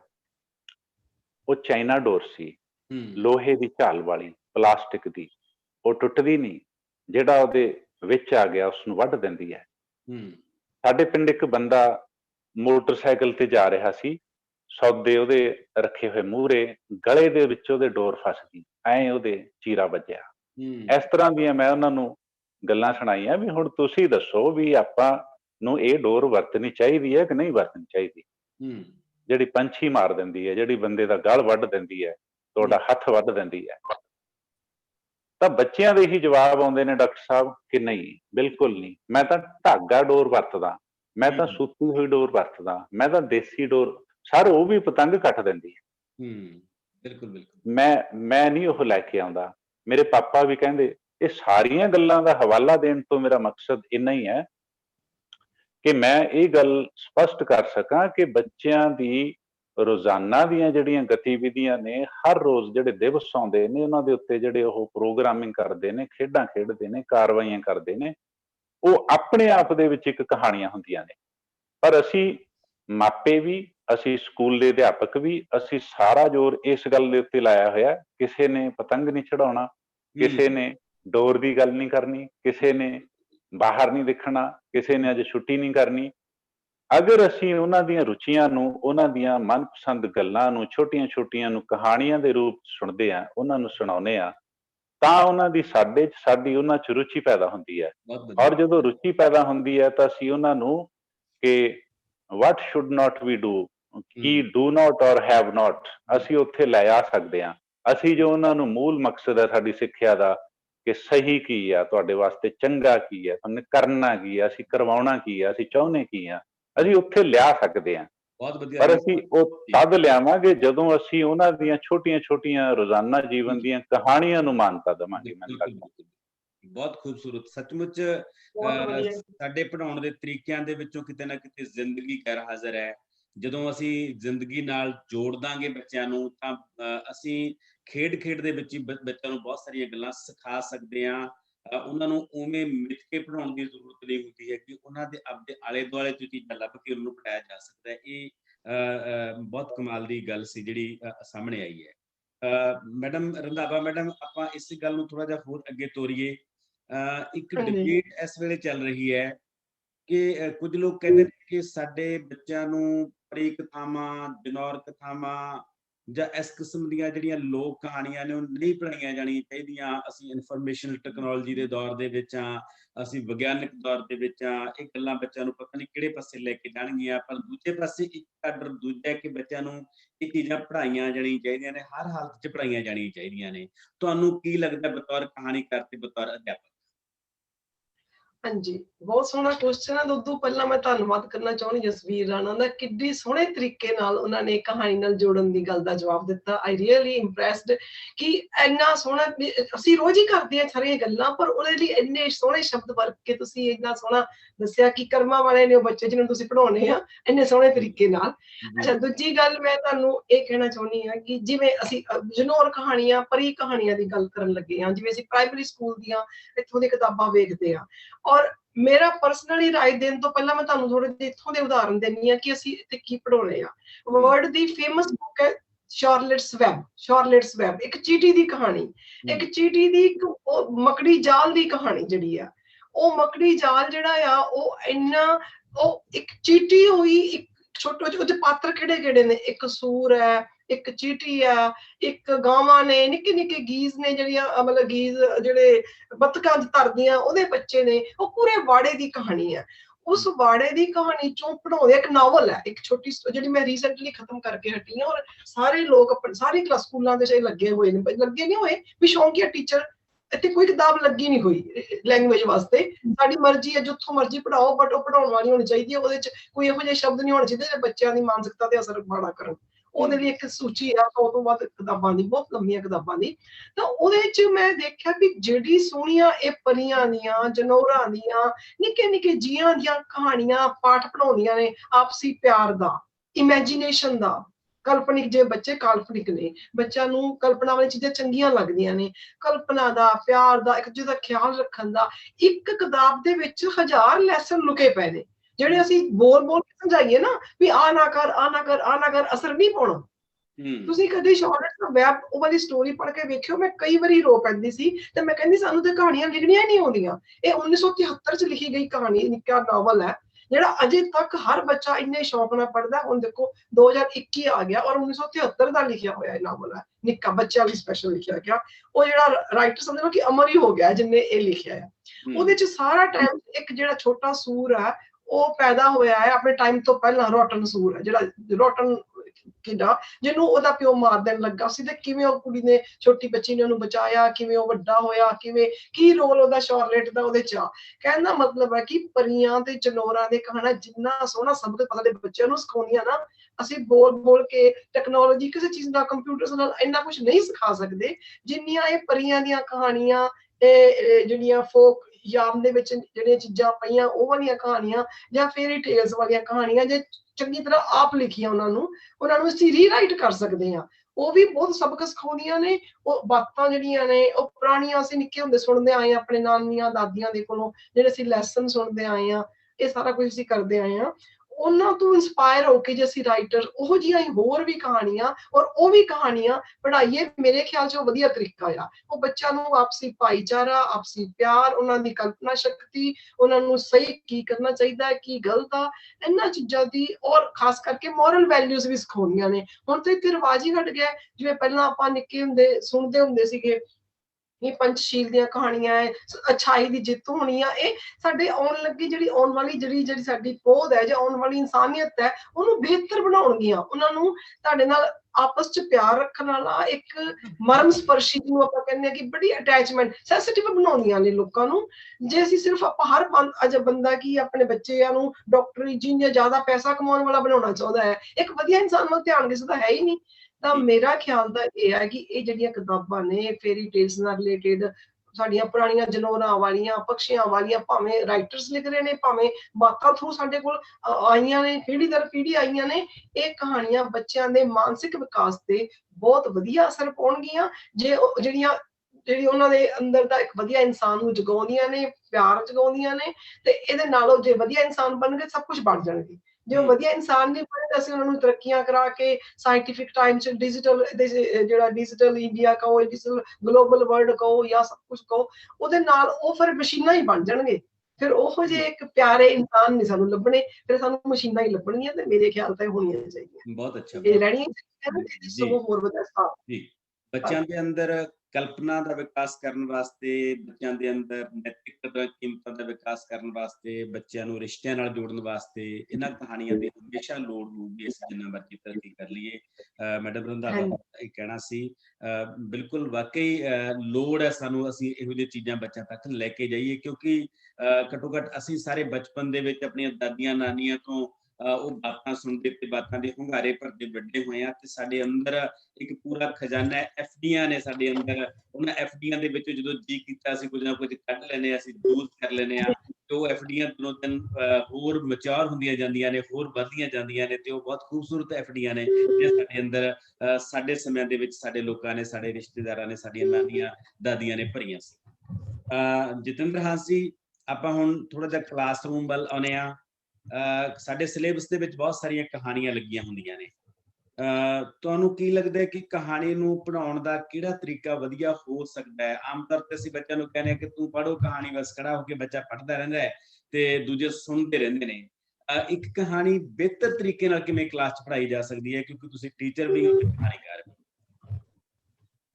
ਹਾਂਜੀ ਡਾਕਟਰ ਸਾਹਿਬ, ਪਹਿਲੀ ਗੱਲ ਤਾਂ ਮੈਂ ਤੁਹਾਨੂੰ ਇੱਕ ਹੋਰ ਗੱਲ ਦੱਸਦਾ ਜੀ, ਬਈ ਇੱਕ ਮੇਰੇ ਗੱਲ ਵੈਸੇ ਯਾਦ ਆਈ ਆ ਉਹ ਜੀ ਵੀ ਕੋਈ ਬੰਦਾ ਸੀਗਾ, ਉਹਨੂੰ ਕਿਸੇ ਨੇ ਦੱਸਿਆ ਵੀ ਬਾਹਰ ਨਾ ਪਹਾੜਾਂ ਦੇ ਵਿੱਚ ਕੋਈ ਮਹਾਤਮਾ ਰਹਿੰਦਾ ਹੈਗਾ, ਵੀ ਤੁਸੀਂ ਜੇ ਉਹਦੇ ਕੋਲ ਜਾਓ ਤਾਂ ਤੁਹਾਨੂੰ ਜਿਹੜੀਆਂ ਤੁਹਾਡੀਆਂ ਮਨ ਦੀ ਸ਼ਾਂਤੀ ਮਿਲ ਜੂਗੀ, ਹੋਰ ਜਿਹੜੀਆਂ ਵੀ ਸਹੂਲਤਾਂ ਜਿਹੜੀਆਂ ਆਪਾਂ ਚਾਹੁੰਦੇ ਹੁੰਦੇ ਜ਼ਿੰਦਗੀ 'ਚ ਵੀ ਉਹ ਉੱਥੋਂ ਮਿਲ ਜਾਣਗੀਆਂ ਤੁਹਾਡੇ।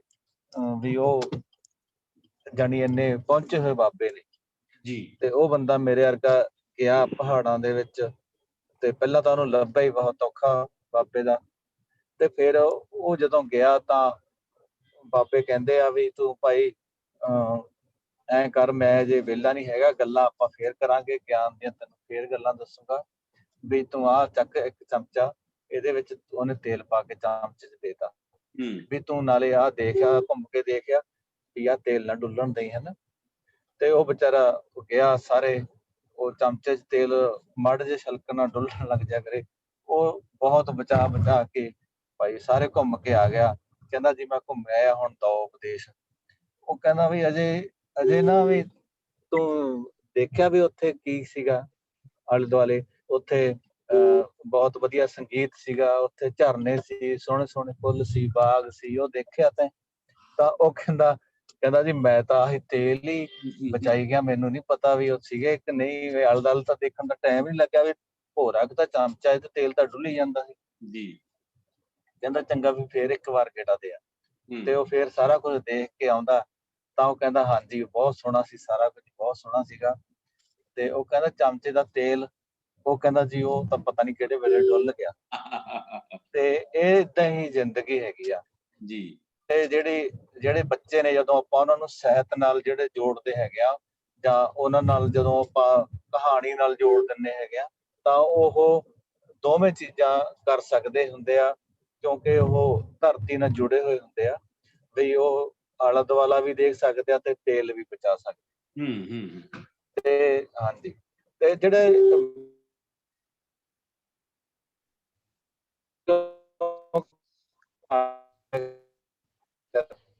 ਤੁਹਾਡੀ ਆਵਾਜ਼ ਹੀ ਹੈਗਾ ਕਿੱਦਾਂ ਉਹਨਾਂ ਨੂੰ, ਜਿਵੇਂ ਰਾਣਾ ਜੀ ਨੇ ਦੱਸਿਆ ਸੀਗਾ ਵੀ ਭਾਈ ਪਤੰਗ ਜਿਹੜੇ ਹੈਗੇ ਆ ਉਹਦੇ ਬਾਰੇ ਗੱਲਾਂ ਕਰੀਆਂ, ਤੇ ਕਹਾਣੀ ਸ਼ੁਰੂ ਕਰਨ ਤੋਂ ਪਹਿਲਾਂ ਉਹਨਾਂ ਨਾਲ ਜਾਣੀ ਉਹਨਾਂ ਨੂੰ ਐ ਲੱਗੇ ਵੀ ਇਹ ਸਾਡੇ ਵਰਗਾ ਹੀ ਬੰਦਾ ਹੈਗਾ, ਸਾਡੇ ਵਰਗੀਆਂ ਹੀ ਗੱਲਾਂ ਕਰਦਾ ਹੈਗਾ, ਤੇ ਉਹ ਫੇਰ ਉਹ ਕਹਾਣੀ ਨਾਲ ਉਹਨਾਂ ਨੂੰ ਜੋੜ ਕੇ ਤੇ ਉਹ ਸਾਰੀਆਂ ਗੱਲਾਂ ਜਿਹੜੀਆਂ ਹੈਗੀਆਂ ਆਪਾਂ ਕਰ ਸਕਦੇ ਹੈਗੇ ਆ, ਮੈਨੂੰ ਲੱਗਦਾ ਜੀ ਜਿਹੜੇ ਜੀ ਬੱਚੇ ਨੇ। ਤੇ ਜਿਹੜੇ ਇੱਕ ਹੋਰ ਸੀਗਾ, ਬੱਚਿਆਂ ਨੂੰ ਸਾਹਿਤ ਨਾਲ ਜੋੜਨ ਲਈ ਨਾ ਆਪਣੇ ਸਕੂਲਾਂ ਦੇ ਵਿੱਚ ਇੱਕ ਹੱਥ ਲਿਖਤ ਮੈਗਜ਼ੀਨ ਸ਼ੁਰੂ ਕਰੇ ਸੀਗੇ। ਤੇ ਉਹਦੇ ਚ ਚਲੋ ਵਾਲੇ ਤਾਂ ਅਧਿਆਪਕਾਂ ਨੇ, ਕਿਉਂਕਿ ਕੰਮ ਨਿਬੇੜਨ ਨੂੰ ਆਪ ਹੀ ਕਰ ਕੁਰ ਲਏ ਸੀਗੇ, ਪਰ ਬਹੁਤ ਸਾਰੇ ਬੱਚਿਆਂ ਨੇ ਐ ਲਿਖਿਆ ਵੀ। ਉਹਨਾਂ ਨੇ ਨਾ, ਇੱਕ ਬੱਚੀ ਸੀਗੀ, ਉਹਦੇ ਮੈਂ ਮੈਗਜ਼ੀਨ ਦੇਖਿਆ ਕਿਸੇ ਸਕੂਲ ਦਾ, ਉਹਨੇ ਇੰਨੀ ਸੋਹਣੀਆਂ ਕਵਿਤਾਵਾਂ ਲਿਖੀਆਂ ਹੋਈਆਂ ਬਹੁਤ, ਤੇ ਮੈਨੂੰ ਮੈਂ ਕਿਹਾ ਸ਼ਾਇਦ ਮੈਡਮ ਨੇ ਲਿਖੀਆਂ ਹੋਣਗੀਆਂ। ਮੈਂ ਮੈਡਮ ਨੂੰ ਪੁੱਛਿਆ, ਮੈਂ ਕਿਹਾ ਜੀ ਮੈਡਮ ਤੁਸੀਂ ਲਿਖਣ ਲੱਗਦੀਆਂ ਨੇ ਤਾਂ ਉਹ ਕਹਿੰਦੀ ਨਹੀਂ ਸਰ, ਵੀ ਉਹ ਬੱਚੀ ਨੂੰ ਬੁਲਾਇਆ, ਉਹ ਕਹਿੰਦੀ ਸਰ ਮੈਨੂੰ ਕੋਈ ਸ਼ਬਦ ਇੱਕ ਬੋਲ ਦੋ, ਮੈਂ ਉਹਦੇ ਤੇ ਕਵਿਤਾ ਲਿਖ ਦਿੰਦੀ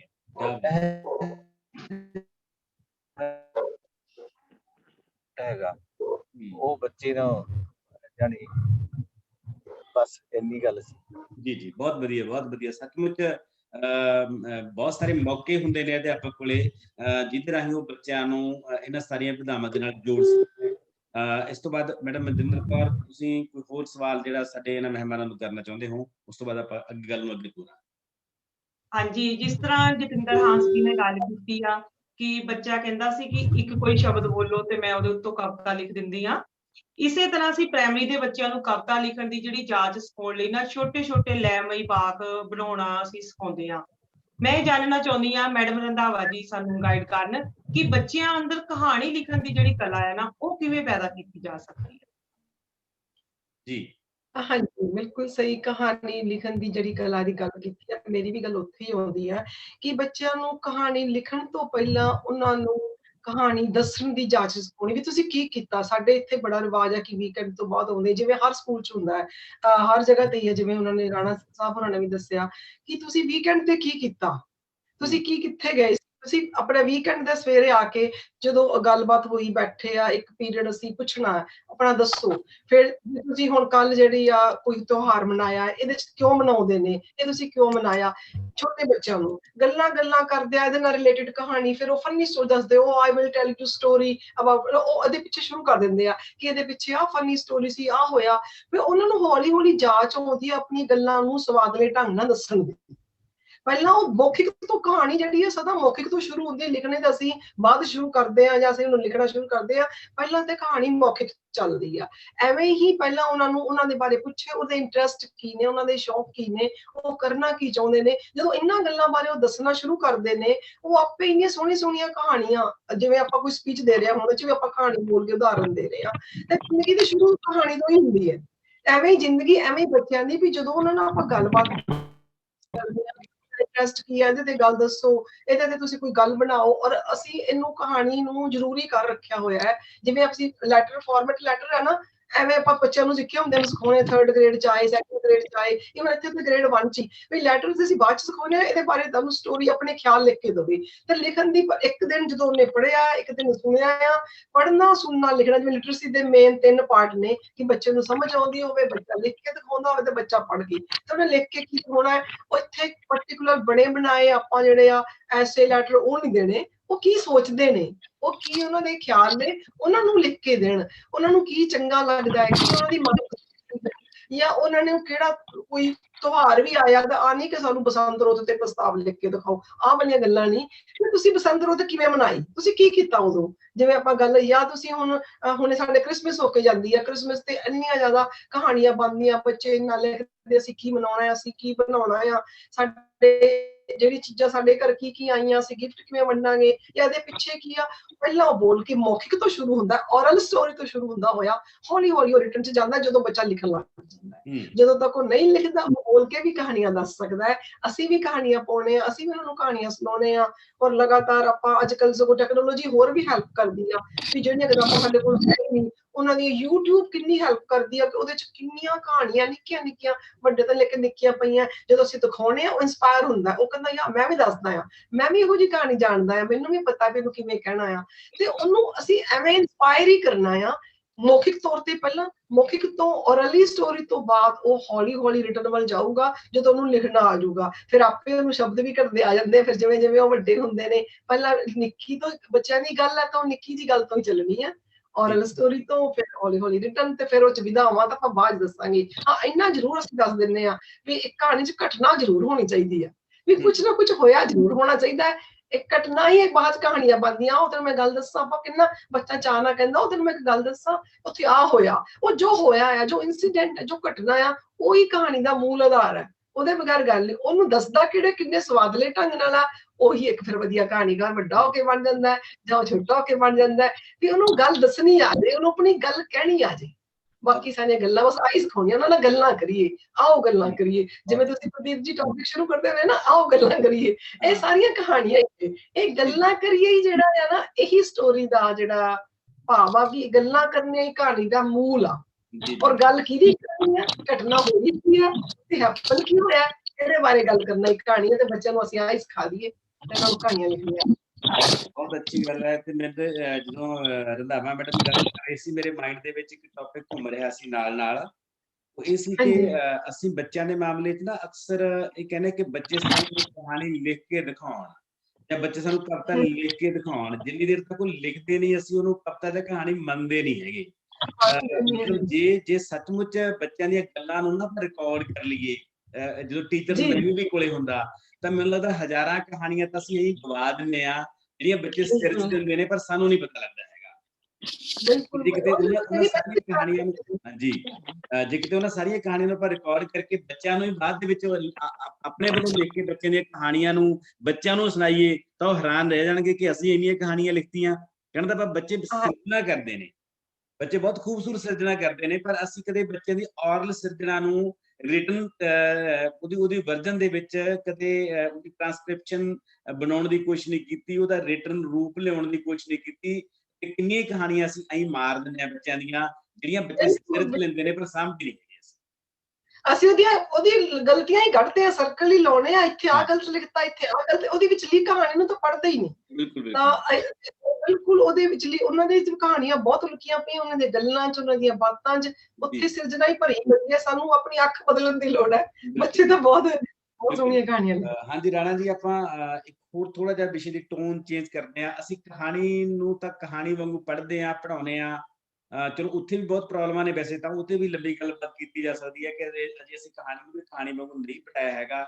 ਪਰ ਮੈਂ ਥੋੜਾ ਜਿਹਾ ਤੁਹਾਡੇ ਤਜਰਬੇ ਦਾ ਲਾਹਾ ਇਸ ਰੂਪ ਦੇ ਵਿੱਚ ਲੈਣਾ ਚਾਹੁੰਦਾ ਕਿ ਕੀ ਮੈਥ ਨੂੰ ਵੀ ਕਹਾਣੀ ਨਾਲ ਪੜ੍ਹਾਇਆ ਜਾ ਸਕਦਾ ਹੈ, ਜਾਂ ਹਿਸਟਰੀ ਨੂੰ ਵੀ ਕਹਾਣੀ ਨਾਲ ਪੜ੍ਹਾਇਆ ਜਾ ਸਕਦਾ ਹੈ? ਮਤਲਬ ਕਹਾਣੀ ਦੀ ਵਿਧਾ ਸਾਡੇ ਹੋਰ ਸਬਜੈਕਟਾਂ ਦੇ ਵਿੱਚ ਸਾਡੇ ਕਿਵੇਂ ਕੰਮ ਆ ਸਕਦੀ ਹੈ? ਕੀ ਤੁਹਾਡਾ ਇਸ ਮਾਮਲੇ 'ਚ ਕੋਈ ਤਜਰਬਾ ਹੈ ਰਾਣਾ ਜੀ? ਹਾਂਜੀ ਡਾਕਟਰ ਸਾਹਿਬ, ਅਸਲ ਦੇ ਵਿੱਚ ਜਦੋਂ ਬੱਚਾ ਹੈ ਜਿਹੜਾ ਉਹ ਸਿੱਖਿਆ ਲੈ ਕੇ ਸਕੂਲ ਦੀ, ਕਾਲਜ ਦੀ ਜਾਂ ਯੂਨੀਵਰਸਿਟੀ ਦੀ, ਸਮਾਜ ਦੇ ਵਿੱਚ ਆਉਂਦਾ ਹੈ ਜੀ, ਤਾਂ ਉਸਨੇ ਜ਼ਿੰਦਗੀ ਜਿਉਣੀ ਹੁੰਦੀ ਹੈ, ਔਰ ਜ਼ਿੰਦਗੀ ਜਿਉਣ ਵਾਸਤੇ ਉਹਨੂੰ ਬੜਾ ਹਿਸਾਬ ਕਿਤਾਬ ਲਾਉਣਾ ਪੈਂਦਾ। ਹੂੰ, ਹੁਣ ਉਹ ਹਿਸਾਬ ਕਿਤਾਬ ਲਾਉਣ ਦੀ ਜਿਹੜੀ ਕਲਾ ਹੈ, ਜਿੰਨੀ ਉਹਨੇ ਪਹਿਲਾਂ ਸਿੱਖ ਲਈ ਹੋਵੇ, ਉਹੀ ਅੱਗੇ ਉਹ ਡਿਵੈਲਪ ਕਰਦਾ ਹੈ, ਉਹਨੂੰ ਇਹ ਵਧਾਉਂਦਾ ਹੈ, ਉਹਨੂੰ ਇਹ ਵਿਸਥਾਰ ਦਿੰਦਾ ਹੈ। ਹੂੰ, ਇਸ ਲਈ ਮੈਨੂੰ ਲੱਗਦਾ ਹੈ ਕਿ ਹਿਸਾਬ ਜਾਂ ਗਣਿਤ ਜਾਂ ਮੈਥ ਬਹੁਗਿਣਤੀ ਵਿਦਿਆਰਥੀਆਂ ਵਾਸਤੇ ਇੱਕ ਐਸਾ ਵਿਸ਼ਾ ਹੁੰਦਾ ਸਕੂਲ ਦੇ ਵਿੱਚ ਜਿਹਨੂੰ ਉਹ ਬਹੁਤ ਔਖਾ ਸਮਝਦੇ ਨੇ, ਹੂੰ, ਜਿਹਨੂੰ ਉਹ ਬਹੁਤ ਰੁੱਖਾ ਸਮਝਦੇ ਨੇ, ਜਿਹਦੇ ਵਿੱਚ ਉਹ ਚਾਹੁੰਦੇ ਨੇ ਕਿ ਕੋਈ ਇੰਟਰਸਟਿੰਗ ਗੱਲ ਹੋਵੇ, ਜਿਹਦੇ ਵਿੱਚ ਕੋਈ ਦਿਲਚਸਪੀ ਵਾਲੀ ਗੱਲ ਹੋਵੇ, ਜਿਹਦੇ ਵਿੱਚ ਕੋਈ ਕਹਾਣੀ ਹੋਵੇ, ਉਹ ਚਾਹੁੰਦੇ ਨੇ। ਉਹਨਾਂ ਨੂੰ 2 ਦੂਣੀ 4, ਘਟਾਓ ਦਾ, ਵੰਡ ਦਾ, ਹੋਰ ਜਿਹੜੇ ਸਾਡੇ ਕੋਲ ਫਾਰਮੂਲੇ ਨੇ ਹਿਸਾਬ ਦੇ, ਉਹ ਹੌਲੀ ਹੌਲੀ ਉਹਦੇ ਤੋਂ ਇੱਕ ਕਿਨਾਰਾ ਕਰਨ ਲੱਗ ਪੈਂਦੇ ਨੇ। ਬਹੁਗਿਣਤੀ ਵਿਦਿਆਰਥੀ, ਮੇਰਾ ਹੁਣ ਤੱਕ ਦਾ ਤਜਰਬਾ ਇਹ ਰਿਹਾ ਹੈ, ਜੀ, ਉਹ ਉਸ ਨੂੰ ਪੜ੍ਹਦੇ ਨੇ ਜ਼ਰੂਰ, ਸਿੱਖਦੇ ਵੀ ਨੇ, ਪੇਪਰ ਦੇ ਵਿੱਚ ਚੰਗੇ ਨੰਬਰ ਵੀ ਲੈਂਦੇ ਨੇ, ਔਰ ਅਧਿਆਪਕ ਸਾਰੇ ਅਸੀਂ ਪੜ੍ਹਾਉਂਦੇ ਵੀ ਹਾਂ। ਜੀ, ਪਰ ਜਦੋਂ ਸਕੂਲ ਛੱਡ ਜਾਂਦਾ, ਉਹ ਕਾਲਜ ਛੱਡ ਜਾਂਦਾ ਹੈ, ਯੂਨੀਵਰਸਿਟੀ ਛੱਡ ਜਾਂਦਾ ਹੈ, ਤਾਂ ਜ਼ਿੰਦਗੀ ਦੇ ਹਿਸਾਬ ਕਿਤਾਬ ਦੇ ਵਿੱਚ ਉਹ ਮਾਰ ਖਾ ਜਾਂਦਾ ਹੈ। ਹੂੰ, ਜ਼ਿੰਦਗੀ ਦੇ ਵਿੱਚ ਜਾ ਕੇ ਉਹ ਮੈਥ ਦੇ ਵਿੱਚੋਂ, ਹਿਸਾਬ ਦੇ ਵਿੱਚੋਂ ਫੇਲ ਹੋ ਜਾਂਦਾ, ਠੀਕ ਨਹੀਂ ਲੱਗਦੇ ਹਿਸਾਬ। ਹੂੰ, ਹੁਣ ਮੈਨੂੰ ਲੱਗਦਾ ਹੁੰਦਾ ਹੈ ਕਿ ਜ਼ਿੰਦਗੀ ਇੱਕ ਕਹਾਣੀ ਹੈ, ਔਰ ਕਹਾਣੀ ਦੂਸਰੇ ਸ਼ਬਦਾਂ 'ਚ ਕਹਿ ਲਈਏ ਕਿ ਜ਼ਿੰਦਗੀ ਦੇ ਹੁੰਦੀ ਉਹ ਗਰਭ ਦੇ ਵਿੱਚੋਂ ਪੈਦਾ ਹੈ। ਬਿਲਕੁਲ। ਜਦੋਂ ਅਸੀਂ ਕਹਾਣੀ ਦੇ ਰਾਹੀਂ ਉਹਨੂੰ ਜ਼ਿੰਦਗੀ ਦੇ ਨਾਲ ਜੋੜਨ ਦੀ ਕੋਸ਼ਿਸ਼ ਕਰਦੇ ਹਾਂ, ਸ਼ੁਰੂ ਤੋਂ ਹੀ, ਪ੍ਰਾਇਮਰੀ ਲੈਵਲ ਤੋਂ ਹੀ, ਪ੍ਰਾਇਮਰੀ ਸਕੂਲ ਤੋਂ ਹੀ, ਔਰ ਉਹਦੇ ਵਿੱਚ ਅਸੀਂ ਕਹਾਣੀ ਦੇ ਨਾਲ ਜੋੜ ਕੇ ਉਹਨੂੰ ਹਿਸਾਬ ਦਾ ਵਿਸ਼ਾ, ਮੈਥ ਦਾ ਵਿਸ਼ਾ, ਗਣਿਤ ਦਾ ਵਿਸ਼ਾ ਪੜ੍ਹਾਉਣ ਦੀ ਕੋਸ਼ਿਸ਼ ਕਰਦੇ ਹਾਂ, ਹੂੰ, ਤਾਂ ਉਹਦੇ ਰਿਜ਼ਲਟ ਕੁਝ ਹੋਰ ਹੁੰਦੇ ਨੇ, ਹੂੰ, ਉਹਦੇ ਨਤੀਜੇ ਸਾਨੂੰ ਕੁਝ ਹੋਰ ਪ੍ਰਾਪਤ ਹੁੰਦੇ ਨੇ। ਹੁਣ ਇਹਦੇ ਵਾਸਤੇ ਬਹੁਤ ਸਾਰੇ ਸਾਡੇ ਕੋਲ ਅਧਿਆਪਕ, ਜਿਹੜੇ ਲੇਖਕ ਵੀ ਨੇ, ਉਹਨਾਂ ਨੇ ਇਸ ਤਰ੍ਹਾਂ ਦੀਆਂ ਬਹੁਤ ਸਾਰੀਆਂ ਕਵਿਤਾਵਾਂ ਤਿਆਰ ਕੀਤੀਆਂ ਨੇ, ਹੂੰ, ਜਿਨ੍ਹਾਂ ਕਵਿਤਾਵਾਂ ਦੇ ਰਾਹੀਂ ਉਹ ਸਵਾਲ ਵੀ ਸਿਖਾਏ ਜਾਂਦੇ ਨੇ, ਜਿਨ੍ਹਾਂ ਕਵਿਤਾਵਾਂ ਜਾਂ ਗੀਤਾਂ ਦੇ ਰਾਹੀਂ ਉਹ ਕੀ ਕਹੀਏ, ਪਹਾੜੇ ਵੀ ਸਿਖਾਏ ਜਾਂਦੇ ਨੇ, ਔਰ ਇਸ ਤਰ੍ਹਾਂ ਦੀਆਂ ਕਹਾਣੀਆਂ ਵੀ ਡਿਜ਼ਾਈਨ ਕੀਤੀਆਂ ਨੇ, ਹੂੰ, ਜਿਨ੍ਹਾਂ ਨੂੰ ਸੁਣਾ ਕੇ ਬੱਚੇ ਨੂੰ ਇੱਕ ਕਹਾਣੀ ਸੁਣਾ ਕੇ, ਇੱਕ ਕਹਾਣੀ ਕ੍ਰੀਏਟ ਕਰਕੇ, ਜਿਵੇਂ ਮਿਸਾਲ ਦੇ ਤੌਰ ਤੇ ਇਬਾਰਤ ਵਾਲੇ ਸਵਾਲ ਨੇ, ਹੂੰ, ਇਬਾਰਤ ਵਾਲੇ ਸਵਾਲ ਆਪਣੇ ਆਪ ਦੇ ਵਿੱਚ ਉਹਦੀ ਇਬਾਰਤ ਹੈ ਜਿਹੜੀ ਇੱਕ ਕਹਾਣੀ ਹੁੰਦੀ ਹੈ।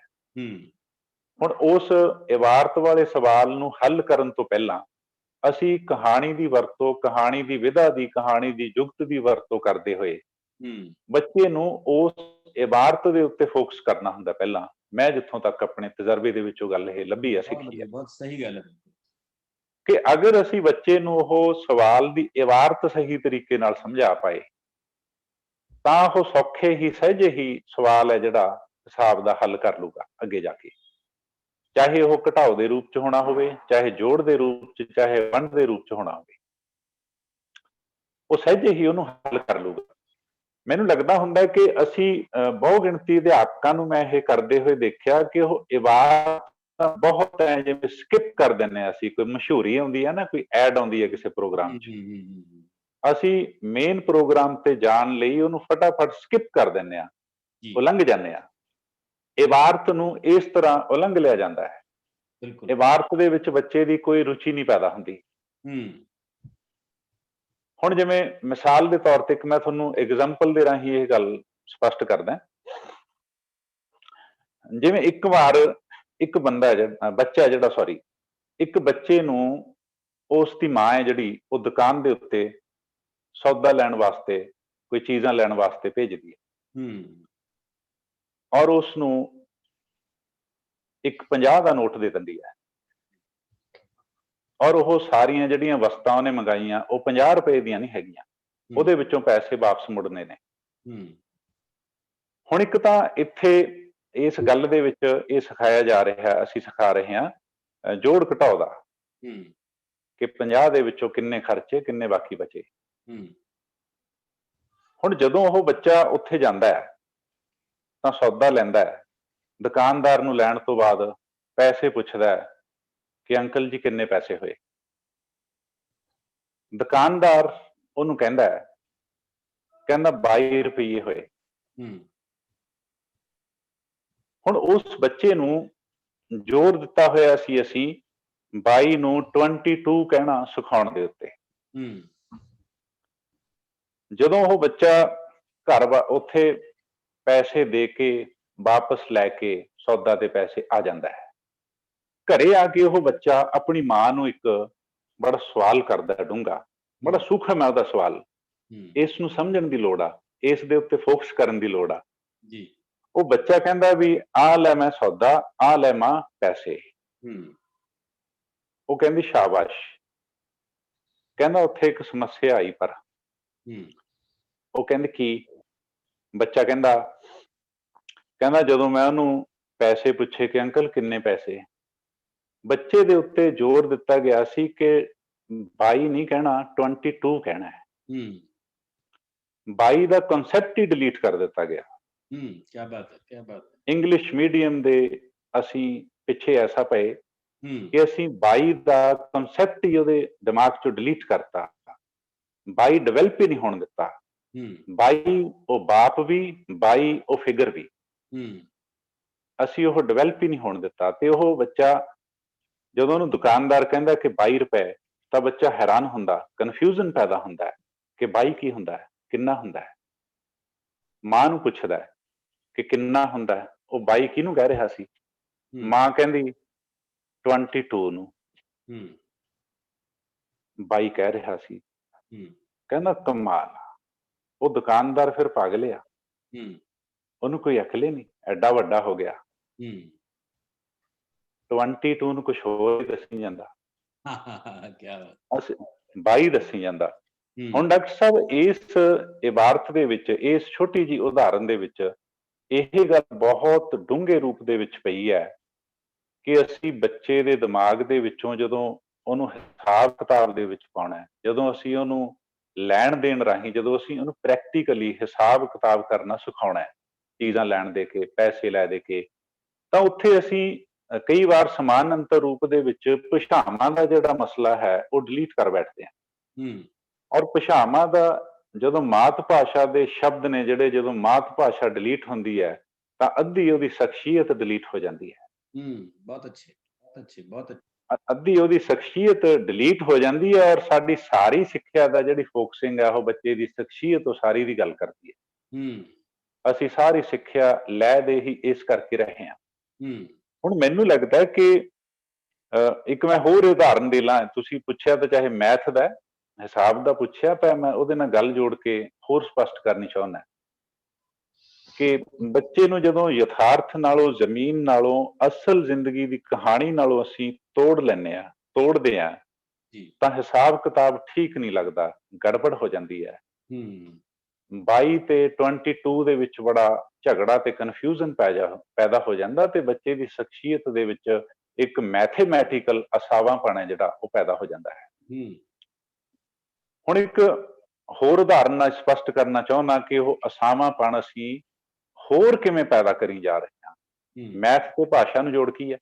ਹੂੰ ਬੱਚੇ ਨੂੰ ਇੱਕ ਸਵਾਲ ਦਿੱਤਾ ਗਿਆ, ਇੱਕ ਕੁਐਸਚਨ ਦਿੱਤਾ ਗਿਆ ਕਿ ਇਹ ਤੂੰ ਯਾਦ ਕਰਕੇ ਆਉਣਾ ਹੈ। ਹੂੰ ਮਾਂ ਹੋਮਵਰਕ ਕਰਾ ਰਹੀ, ਉਹਨੂੰ ਘਰੇ ਬੈਠੀ ਹੂੰ ਰੱਟਾ ਲਵਾ ਰਹੀ ਹੈ, ਕ੍ਰੈਮਿੰਗ ਕਰਾ ਰਹੀ ਹੈ ਕਿ ਬੋਲੋ ਬੱਚੇ CAT ਕੈਟ, ਹੂੰ ਬੋਲੋ ਬੱਚੇ, CAT ਕੈਟ, ਬੱਚਾ ਪਿੱਛੇ ਬੋਲਦਾ CAT ਕੈਟ। ਹੂੰ ਉਹ ਇਹਨੂੰ ਚੈਂਟਿੰਗ ਕਰ ਰਹੇ ਨੇ, ਰਿਵਾਈਜ਼ ਕਰ ਰਹੇ ਨੇ, ਅਭਿਆਸ ਕਰ ਰਹੇ ਨੇ। ਹੂੰ ਅਚਾਨਕ ਹੀ ਡਾਕਟਰ ਸਾਹਿਬ ਉਹ ਵਿਹੜੇ ਦੇ ਵਿੱਚ ਬੈਠੇ ਇਹ ਕੰਮ ਕਰ ਰਹੇ ਸੀ ਘਰ ਦੇ। ਹੂੰ ਮਾਂ ਕਰਵਾ ਰਹੀ ਸੀ ਹੋਮਵਰਕ। ਕੰਧ ਤੋਂ ਦੀ ਇੱਕ ਬਿੱਲੀ ਲੰਘਦੀ ਹੈ। ਹੂੰ ਬੱਚੇ ਦਾ ਧਿਆਨ ਇੱਕਦਮ ਕਿਤਾਬ ਮਾਂ ਤੇ ਕੈਟ ਤੋਂ ਹਟ ਕੇ ਬਿੱਲੀ ਤੇ ਜਾਂਦਾ ਹੈ। ਹੂੰ ਚਹਿਕ ਉੱਠਦਾ ਹੈ। ਜਿਵੇਂ ਜਤਿੰਦਰ ਰੰਧਾਵਾ ਹੋਣਾ ਨੇ ਪਹਿਲਾਂ ਗੱਲ ਕੀਤੀ ਕਿ ਪੰਛੀਆਂ ਜਨੌਰਾਂ ਦੀਆਂ ਕਹਾਣੀਆਂ, ਘਟਨਾਵਾਂ ਤੇ ਗੱਲਾਂ ਨਾਲ ਅਸੀਂ ਜੋੜ ਕੇ ਕਿਵੇਂ ਉਸ ਬੱਚੇ ਨੂੰ ਜ਼ਿੰਦਗੀ ਨਾਲ ਤੇ ਸਿੱਖਿਆ ਨਾਲ ਜੋੜਨਾ, ਹਨਾ। ਹੂੰ ਉਹ ਜਦੋਂ ਬੱਚਾ ਬਿੱਲੀ ਨੂੰ ਦੇਖਦਾ ਤਾਂ ਇੱਕਦਮ ਚਿੱਲਾ ਉੱਠਦਾ ਹੈ, ਕਿਲਕਾਰੀ ਮਾਰਦਾ, ਕਹਿੰਦਾ ਮਾਂ ਉਹਦੇ ਬਿੱਲੀ। ਹੂੰ ਕੀ ਬਾਤ।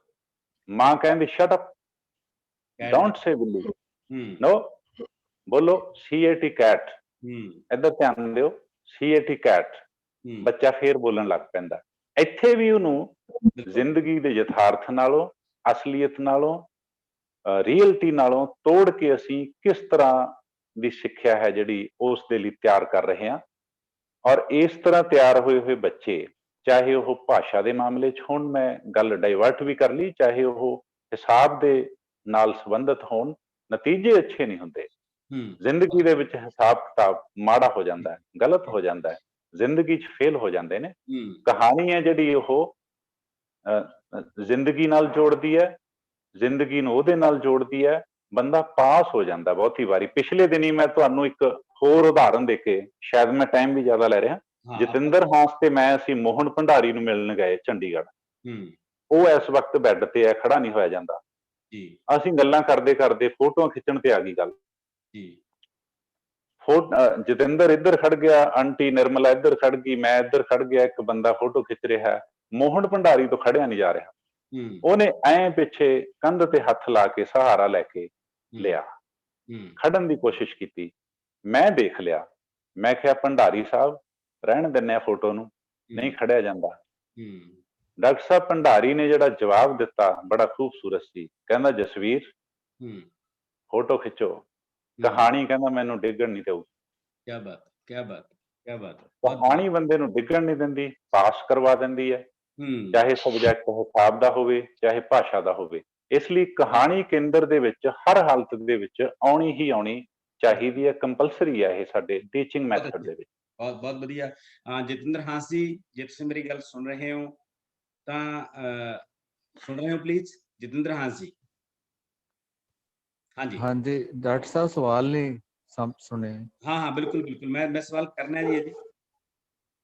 ਅੱਛਾ ਅੱਛਾ ਜੀ। ਸਵਾਲ ਇਹ ਹੈ, ਮੈਨੂੰ ਲੱਗਦਾ ਤੁਸੀਂ ਟਿਕਾਣੇ ਤੇ ਆ ਗਏ ਹੁਣ ਸ਼ਾਇਦ। ਸਵਾਲ ਇਹ ਹੈ ਹਾਂਜੀ ਕਿ ਅਸੀਂ ਲੁਧਿਆਣੇ ਸੀ ਜੀ। ਬਤੌਰ ਕਹਾਣੀਕਾਰ ਤੁਸੀਂ ਕਿੰਨਾ ਕੁ ਮਹਿਸੂਸ ਕਰਦੇ ਹੋ ਕਿ ਕਿੰਨੀਆਂ ਕਹਾਣੀਆਂ ਜਿਹੜੀਆਂ ਬਾਲ ਮਾਨਸਿਕਤਾ ਨੂੰ ਕੇਂਦਰ 'ਚ ਰੱਖ ਕੇ ਲਿਖੀਆਂ ਗਈਆਂ ਨੇ ਸਾਡੇ ਕੋਲੇ ਤੇ ਉਹ ਜੇ ਕਿੰਨੀਆਂ ਕਹਾਣੀਆਂ ਨੇ ਵੱਡੇ ਲੇਖਕਾਂ ਦੀਆਂ, ਜਾਂ ਆਪਾਂ ਕਹਿ ਲਈਏ ਜਿੰਨੀ ਕੁ ਤੁਹਾਡੇ ਨੌਲੇਜ ਦੇ ਮੁਤਾਬਕ ਹੈਗੀਆਂ ਨੇ, ਇਹਨਾਂ ਨੂੰ ਸੱਚਮੁੱਚ ਕਹਿ ਸਕਦੇ ਆ ਕਿ ਕਹਾਣੀਆਂ ਸਾਡੇ ਅਧਿਆਪਕਾਂ ਨੂੰ ਪੜ੍ਹਨੀਆਂ ਚਾਹੀਦੀਆਂ ਨੇ? ਹਾਂਜੀ ਡਾਕਟਰ ਸਾਹਿਬ, ਅਸਲ ਦੇ ਵਿੱਚ ਜਿਹੜੇ ਆ ਸਾਡੇ ਬਾਹਲੇ ਬਾਲ ਲੇਖਕ ਨੇ, ਜੀ ਉਹ ਬੱਚਿਆਂ ਬਾਰੇ ਲਿਖਦੇ ਆ, ਬੱਚਿਆਂ ਲਈ ਨਹੀਂ ਲਿਖਦੇ। Very good. ਬੱਚਿਆਂ ਲਈ ਲਿਖਣਾ ਹੋਰ ਗੱਲ ਆ, ਬੱਚਿਆਂ ਬਾਰੇ ਲਿਖਣਾ ਹੋਰ ਆ। ਹੂੰ ਤੇ ਜਿਵੇਂ ਜੇ ਆਪਾਂ ਨੇ, ਜੇ ਮੈਂ ਉਹਦੀ ਇੱਕ ਜਾਣੀ ਵਧੀਆ ਉਦਾਹਰਨ ਦੇਣੀ ਹੋਵੇ ਵੀ ਕਿਹੋ ਜਿਹਾ ਲਿਖਣਾ ਚਾਹੀਦਾ, ਤਾਂ ਮੇਰੇ ਸਾਹਮਣੇ ਕਮਲਜੀਤ ਨੀਲੋਂ ਹੋਣੀ ਨੇ, ਸੌਂਜਾ ਬੱਬੂਆ, ਮਾਣੋ ਬਿੱਲੀ ਵਾਲੇ। ਹਾਂ, ਤੇ ਜਿਹੜੀਆਂ ਆਪਣੇ ਸਿਲੇਬਸ 'ਚ ਬਹੁਤ ਸਾਰੀਆਂ ਕਹਾਣੀਆਂ ਨੇ, ਜਾਣੀ ਜਿਹੜੀਆਂ ਦਾ ਆਪਾਂ ਜ਼ਿਕਰ ਕਰ ਸਕਦੇ ਹੈਗੇ ਆ ਵੀ ਉਹ ਜਾਣੀ ਬੱਚਿਆਂ ਲਈ, ਕਿਉਂਕਿ ਤੁਸੀਂ ਬੱਚਿਆਂ ਬਾਰੇ ਬਹੁਤ ਕੰਮ ਕੀਤਾ ਹੈਗਾ, ਇਹ ਤਾਂ ਤੁਸੀਂ ਦੱਸ ਸਕਦੇ ਹੋ ਵੀ ਕਿਹੜੀਆਂ, ਇੱਕ ਡਾਕਟਰ ਸਾਹਿਬ ਵੀ ਹੈਗੇ ਆ ਤੁਸੀਂ, ਕਿਉਂਕਿ ਆਲੋਚਕ ਹੈਗੇ ਹੋ, ਤੇ ਵੀ ਤੁਸੀਂ ਦੱਸ ਸਕਦੇ ਹੋ ਵੀ ਕਿਹੜੀਆਂ ਕਹਾਣੀਆਂ ਵਧੀਆ ਨੇ। ਪਰ ਮੈਨੂੰ ਇਹ ਲੱਗਦਾ ਵੀ ਉਹੋ ਜਿਹਾ ਸਾਹਿਤ ਲਿਖਣਾ ਚਾਹੀਦਾ ਜਿਹੋ ਜਿਹਾ ਕਮਲਜੀਤ ਨੀਲੋਂ ਹੋਣੀ ਬੱਚਿਆਂ ਲਈ ਲਿਖ ਰਹੇ ਨੇ। ਬੱਚਿਆਂ ਬਾਰੇ ਤਾਂ ਬਹੁਤ ਸਾਰਾ ਲਿਖਿਆ ਜਾ ਰਿਹਾ, ਜਿਹੜਾ ਕਿ ਉਹਨਾਂ ਤੇ ਥੋਪਿਆ ਵੀ ਜਾ ਰਿਹਾ, ਸਾਡੇ ਸਿਲੇਬਸਾਂ ਵੀ ਲੱਗ ਜਾਂਦੇ ਨੇ ਉਹ, ਤੇ ਆਪਾਂ ਬਹੁਤ ਸਾਰੀਆਂ ਕਿਤਾਬਾਂ ਛਪਦੀਆਂ ਨੇ ਜਿਹੜੀਆਂ ਸਕੂਲਾਂ ਦੇ ਵਿੱਚ ਆ ਜਾਂਦੀਆਂ ਹੈਗੀਆਂ। ਬਿਲਕੁਲ ਬਿਲਕੁਲ ਬਿਲਕੁਲ। ਬੱਚਿਆਂ ਲਈ ਲਿਖਣਾ ਬਹੁਤ ਚੁਣੌਤੀਪੂਰਨ ਗੱਲ ਹੈ ਜਿਹੜੀ ਜਤਿੰਦਰ ਹਾਂਸ ਹੋਰਾਂ ਨੇ ਕੀਤੀ ਹੈ। ਅਕਸਰ ਇਸੇ ਚੀਜ਼ ਦੀ ਕਮੀ ਹੁੰਦੀ ਹੈ ਸਾਡੇ ਬਾਲ ਸਾਹਿਤ ਦੇ ਵਿੱਚ ਕਿ ਅਸੀਂ ਬੱਚਿਆਂ ਲਈ ਨਹੀਂ ਲਿਖਦੇ ਹੈਗੇ, ਬੱਚਿਆਂ ਬਾਰੇ ਲਿਖਦੇ ਹਾਂ। ਹਾਂਜੀ ਤੁਸੀਂ ਡਾਕਟਰ ਸਾਹਿਬ ਜੀ ਹਾਂਜੀ ਤੁਸੀਂ ਇੱਕ ਵਾਰ ਮੈਨੂੰ ਵੀ ਕਿਹਾ ਸੀ ਵੀ ਤੂੰ ਭਾਈ ਲਿਖ, ਤੇ ਮੈਂ 2 ਕਹਾਣੀਆਂ ਤੁਸੀਂ ਲਿਖਵਾਈਆਂ ਵੀ ਸੀਗੀਆਂ। ਜੀ ਉਹ ਬੱਚਿਆਂ ਲਈ ਲਿਖਣਿਆ ਥੋੜਾ ਜਿਹਾ ਮੈਨੂੰ ਲੱਗਿਆ ਵੀ ਇਹ ਔਖਾ ਕੰਮ ਆ, ਪਰ ਮੈਂ ਉਹ ਲਿਖੀਆਂ ਸੀ ਤੁਹਾਡੇ ਕਹੇ ਤੇ, ਬਹੁਤ ਕਿਉਂਕਿ ਅੱਛੀਆਂ ਤੁਸੀਂ ਕਰਵਾ ਲੈਂਦੇ ਹੋ ਇਹੋ ਜਿਹੇ ਕੰਮ। ਜੀ ਜੀ ਤੁਹਾਡੇ 'ਚ ਕੁਆਲਿਟੀ ਹੈ ਜੀ। ਜੀ ਜੀ ਜੀ thank you madam Jatinder Randhawa ji. ਆਪਾਂ ਕਿਉਂਕਿ ਪ੍ਰੋਗਰਾਮ ਸਮਾਂ ਹੀ ਬਹੁਤ ਹੋ ਗਿਆ, ਆਪਾਂ ਹੁਣ ਇਹਨੂੰ ਕਲੋਜ਼ਿੰਗ ਵੱਲ ਵੱਧ ਰਹੇ ਹਾਂ। ਮੈਂ ਤੁਹਾਡੇ ਤੋਂ ਇੱਕ ਚੀਜ਼ ਵਿਸ਼ੇਸ਼ ਤੌਰ ਤੇ ਜਾਣਨਾ ਚਾਹੁੰਦਾ ਉੱਥੋਂ ਦੇ ਪ੍ਰਸੰਗ, ਉੱਥੋਂ ਦੇ ਹਵਾਲੇ ਨਾਲ, ਕਿ ਉੱਥੇ ਕੀ ਕੋਈ ਇਹੋ ਜਿਹਾ ਸਪੈਸੀਫਿਕ ਸਟੋਰੀਜ਼ ਹੁੰਦੀਆਂ ਨੇ, ਕਿਤਾਬਾਂ ਹੁੰਦੀਆਂ ਨੇ ਜਿਹੜੀਆਂ ਬੱਚਿਆਂ ਲਈ ਤਿਆਰ ਕਰਾਈਆਂ ਜਾਂਦੀਆਂ ਨੇ, ਜਾਂ ਐਂ ਕੁਝ ਲੇਖ ਜਿਹੜੇ ਪਹਿਲਾਂ ਵੱਡੇ ਲੇਖ ਹੁੰਦੇ ਨੇ ਉਹਨਾਂ ਦੇ ਕੋਈ ਚੂਜ਼ ਕਰਕੇ ਬਸ ਸਿਲੇਬਸ 'ਚ ਆਪਾਂ ਲਾ ਦਿੰਦੇ ਹਾਂ, ਜਾਂ ਇਸ ਨੂੰ ਇੱਕ ਪ੍ਰੋਜੈਕਟ ਦੇ ਤੌਰ ਤੇ ਆਪਾਂ ਲੈਨੇ ਆ? ਤੁਹਾਡੇ ਉੱਥੇ ਦੇ ਤਜਰਬੇ ਕੀ ਨੇ? ਹਾਂਜੀ, ਇਹ 'ਚ 2 ਗੱਲਾਂ ਨੇ ਕਿ ਬੱਚਿਆਂ ਲਈ ਸਾਹਿਤ ਔਰ ਬੱਚਿਆਂ ਦਾ ਸਾਹਿਤ, ਹਨਾ? 2 ਡਿਫਰੈਂਟ ਗੱਲਾਂ ਨੇ। ਵੀ ਸਾਡੇ ਕੋਲ ਹੁਣ ਵੀ ਲਿਖਿਆ ਜਾ ਰਿਹਾ ਆ, ਪਰ ਪੰਜਾਬੀ ਅਸੀਂ ਇੱਥੇ, ਕਿਉਂਕਿ ਪੰਜਾਬੀ ਦੇ ਵਿੱਚ ਅਜੇ ਕਮੀ ਆ, ਪੰਜਾਬੀ ਵਿੱਚ ਬੱਚਿਆਂ ਲਈ ਸਾਹਿਤ ਇੱਥੇ ਨਹੀਂ ਲਿਖਿਆ ਜਾ ਰਿਹਾ। ਔਰ ਮੈਨੂੰ ਬਾਲਾ ਵੀ ਬਹੁਤ ਥੋੜਾ ਇੱਥੇ ਮੈਨੂੰ ਮਿਲੀਆਂ ਵੀ ਕਿਤਾਬਾਂ, ਜੇ ਮੈਂ ਇੰਡੀਆ 'ਚੋਂ ਵੀ ਲੱਭਾਂ ਤਾਂ ਬਹੁਤ ਥੋੜੀਆਂ ਗਿਣਵੀਆਂ ਚੁਣਵੀਆਂ ਜਿਹੀਆਂ ਕਿਤਾਬਾਂ ਨੇ, 1-2 ਹੀ, ਵੀ ਕੋਈ ਉਸ ਲੈਵਲ ਦਾ, ਉਸ ਪੱਧਰ ਦਾ ਕਿ ਜਿਹੜਾ ਬੱਚਿਆਂ ਦੇ ਲਈ ਹੋਵੇ, ਬੱਚਿਆਂ ਦੇ ਮਨ ਨੂੰ ਟੁੰਬੇ, ਬੱਚਿਆਂ ਨੂੰ ਉਤਸ਼ਾਹਿਤ ਕਰੇ, ਬੱਚਿਆਂ ਨੂੰ ਜਿਹੜਾ ਇੰਟਰਸਟ ਹੈ। ਇੱਧਰ ਪੰਜਾਬੀ 'ਚ ਅਜੇ ਘੱਟ ਆ, ਪਰ ਅੰਗਰੇਜ਼ੀ ਸਾਹਿਤ ਵਿੱਚ ਬਹੁਤ ਸਾਰੀਆਂ ਕਿਤਾਬਾਂ ਨੇ, ਇੰਨੀਆਂ ਜ਼ਿਆਦਾ ਕਿ ਤੁਸੀਂ ਗਿਣਤੀ ਕਰਕੇ ਮੈਂ ਦੱਸਣ ਲੱਗਾ ਕਿ ਸ਼ਾਮ ਹੋ ਜਾਣੀ ਆ। ਵੀ ਇੰਨੇ ਔਰ ਵਧੀਆ ਰਾਈਟਰ ਜਿਹੜੇ ਸਪੈਸ਼ਲੀ ਬੱਚਿਆਂ ਲਈ ਹੀ ਲਿਖਦੇ ਨੇ, ਉਹ ਸਿਰਫ ਲਿਖਦੇ ਹੀ ਨਹੀਂ, ਉਹਨੂੰ ਫਿਲਮਾਂਕਣ ਵੀ ਕਰਦੇ ਨੇ। ਉਹਨਾਂ ਦੀਆਂ ਨਾਲ ਜਿਹੜੀ ਖਾਸ ਕਹਾਣੀ ਪੜ੍ਹਨ ਦੀ ਕਲਾ ਆ, ਵੀ ਕਹਾਣੀ ਲਿਖਣਾ ਹੋਰ ਆ, ਲਿਖੀ ਕਹਾਣੀ ਬੱਚੇ ਇੰਨਾ ਨਹੀਂ ਪੜ੍ਹ ਸਕਦੇ, ਉਹਨੂੰ ਇਲਸਟ੍ਰੇਟ ਕਰਦੇ ਆ, ਉਹਨੂੰ ਪੜ੍ਹ ਕੇ ਦਿਖਾਉਂਦੇ ਆ ਵੱਖੋ ਵੱਖਰੀਆਂ ਆਵਾਜ਼ਾਂ ਕੱਢ ਕੇ। ਜਿਵੇਂ ਕਮਲਜੀਤ ਨੀਲੋ ਦੀ ਗੱਲ ਕੀਤੀ, ਉਹਨੂੰ ਵੀ ਅਸੀਂ ਬਾਰੇ ਉਦੋਂ ਸੁਣਦੇ ਆ ਰਹੇ ਹਾਂ ਵੀ ਉਸੇ ਸਟਾਈਲ ਦੇ ਵਿੱਚ ਬੋਲਦਾ ਹੈ ਜਿਵੇਂ ਉਹਨੇ ਕਹਾਣੀ ਲਿਖੀ ਹੁੰਦੀ ਆ। ਵੀ ਜਿੰਨੀ ਕਹਾਣੀ ਬੱਚਿਆਂ ਲਈ ਜਾਂ ਸਾਹਿਤ ਬੱਚਿਆਂ ਲਈ ਲਿਖਣਾ ਜ਼ਰੂਰੀ ਆ, ਓਨਾ ਜ਼ਰੂਰੀ ਉਹਨੂੰ ਇਲਸਟ੍ਰੇਟ ਕਰਨਾ ਵੀ ਆ, ਉਹਨੂੰ ਉਵੇਂ ਬੋਲ ਕੇ ਰਿਕਾਰਡ ਕਰਾਉਣਾ ਵੀ ਆ, ਉਹਨੂੰ ਬੋਲ ਕੇ ਫਿਲਮਾਂਕਣ ਕਰਾਉਣਾ ਹੈ ਜਾਂ ਰਿਕਾਰਡ ਕਰਾਉਣਾ ਹੈ, ਜਿਹੜਾ ਬੱਚਿਆਂ ਦੇ ਧੁਰ ਅੰਦਰ ਇੰਟਰਸਟ ਜਗਾਵੇ। ਜੇ ਇਕੱਲਾ ਬੱਚੇ ਨੂੰ ਕੋਈ ਕਿਤਾਬ ਪੜ੍ਹ ਕੇ 2 ਮਿੰਟ 'ਚ ਪੜ੍ਹ ਕੇ ਪਰੇ ਰੱਖ ਦਿੰਦੇ ਨੇ, ਉਹਨਾਂ ਦੇ ਅੰਦਰ ਨਹੀਂ ਵਸਦੀ ਉਹ ਕਹਾਣੀ, ਉਹਨਾਂ ਦੇ ਅੰਦਰ ਉਹ ਗੱਲ ਜਾਂਦੀ ਨਹੀਂ। ਜਿਵੇਂ ਆਪਾਂ ਨੂੰ ਪਤਾ ਕਿ ਬੱਚਿਆਂ ਦੇ ਮਨ ਤੇ ਅਸਰ ਲਈ ਉਹਨੂੰ ਦਿਖਾਉਣਾ ਵੀ ਜ਼ਰੂਰੀ ਆ, ਉਹਨੂੰ ਸੁਣਾਉਣਾ ਵੀ ਜ਼ਰੂਰੀ ਆ, ਤਿੰਨੋਂ ਦ੍ਰਿਸ਼ ਸਿਰਜਣੇ ਪੈਂਦੇ ਨੇ। ਕੋਈ ਵੀ ਸਾਹਿਤ ਬੱਚੇ ਦੇ ਅੰਦਰ ਜਾਵੇ, ਕੋਈ ਵਿਧਾ ਅੰਦਰ ਜਾਵੇ ਜਾਂ ਉਹਦੀ ਕਹਾਣੀ ਅੰਦਰ ਜਾਵੇ, ਬੱਚੇ ਨੂੰ ਸਮਝ ਆਵੇ। ਤੇ ਉਹਦੇ ਲਈ ਜਿੱਥੇ ਸਾਨੂੰ ਵਧੀਆ ਬੱਚਿਆਂ ਲਈ ਸਾਹਿਤ ਲਿਖਣ ਦੀ ਲੋੜ ਆ, ਬੱਚਿਆਂ ਲਈ ਸਾਹਿਤ ਲੱਭਣ ਦੀ ਲੋੜ ਆ, ਓਨਾ ਹੀ ਉਹਨੂੰ ਸੋਹਣੇ ਤਰੀਕੇ ਨਾਲ ਪੇਸ਼ ਕਰਨ ਦੀ ਵੀ ਲੋੜ ਆ।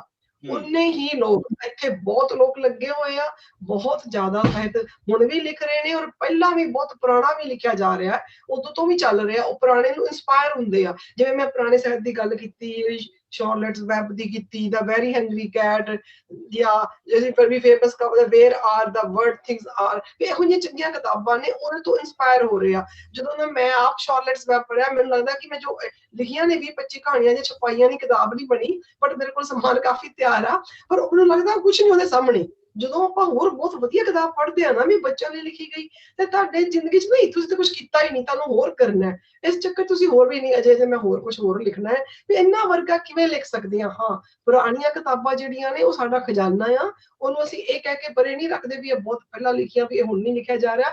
ਉੱਥੋਂ ਅਸੀਂ ਇੰਸਪੀਰੇਸ਼ਨ ਲੈਂਦੇ ਆ ਕਿ ਹੋਰ ਵਧੀਆ ਕਿਵੇਂ ਲਿਖਿਆ ਜਾਊਗਾ, ਔਰ ਬਹੁਤ ਸਾਰੇ ਰਾਈਟਰ ਲਿਖ ਵੀ ਰਹੇ ਨੇ।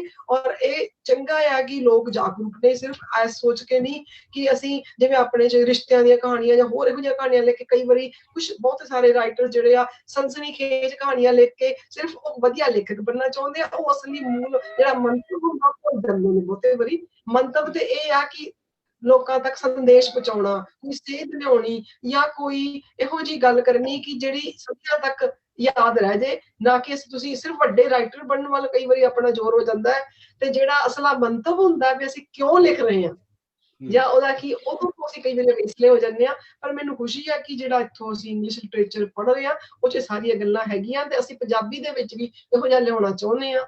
ਮੇਰਾ ਬੜਾ ਦਿਲ ਕਰਦਾ, ਔਰ ਮੈਨੂੰ ਲੱਗਦਾ ਹੁਣ ਸਾਰਿਆਂ ਨੂੰ ਜਿਵੇਂ ਤੁਹਾਡੇ ਇਹੋ ਜਿਹੇ ਸੈਮੀਨਾਰ 'ਚ ਹੁੰਦੇ ਰਹੇ, ਤਾਂ ਬਹੁਤ ਸਾਰੇ ਹੋਰ ਰਾਈਟਰ ਜਿਹੜੇ ਨੇ ਇੰਸਪਾਇਰ ਹੋਣਗੇ। ਇਹ ਵੀ ਇੱਕ ਕਲਾ ਆ। ਹੁਣ ਦੇਖੋ, ਲਿਖ ਕੇ ਅਸੀਂ ਕਿਤਾਬ ਨੂੰ ਪਰੇ ਰੱਖ ਦਿੰਦੇ, ਕੋਈ ਨਹੀਂ ਪਤਾ ਲੱਗਦਾ ਕਿਸੇ ਨੂੰ ਕੀ ਆ।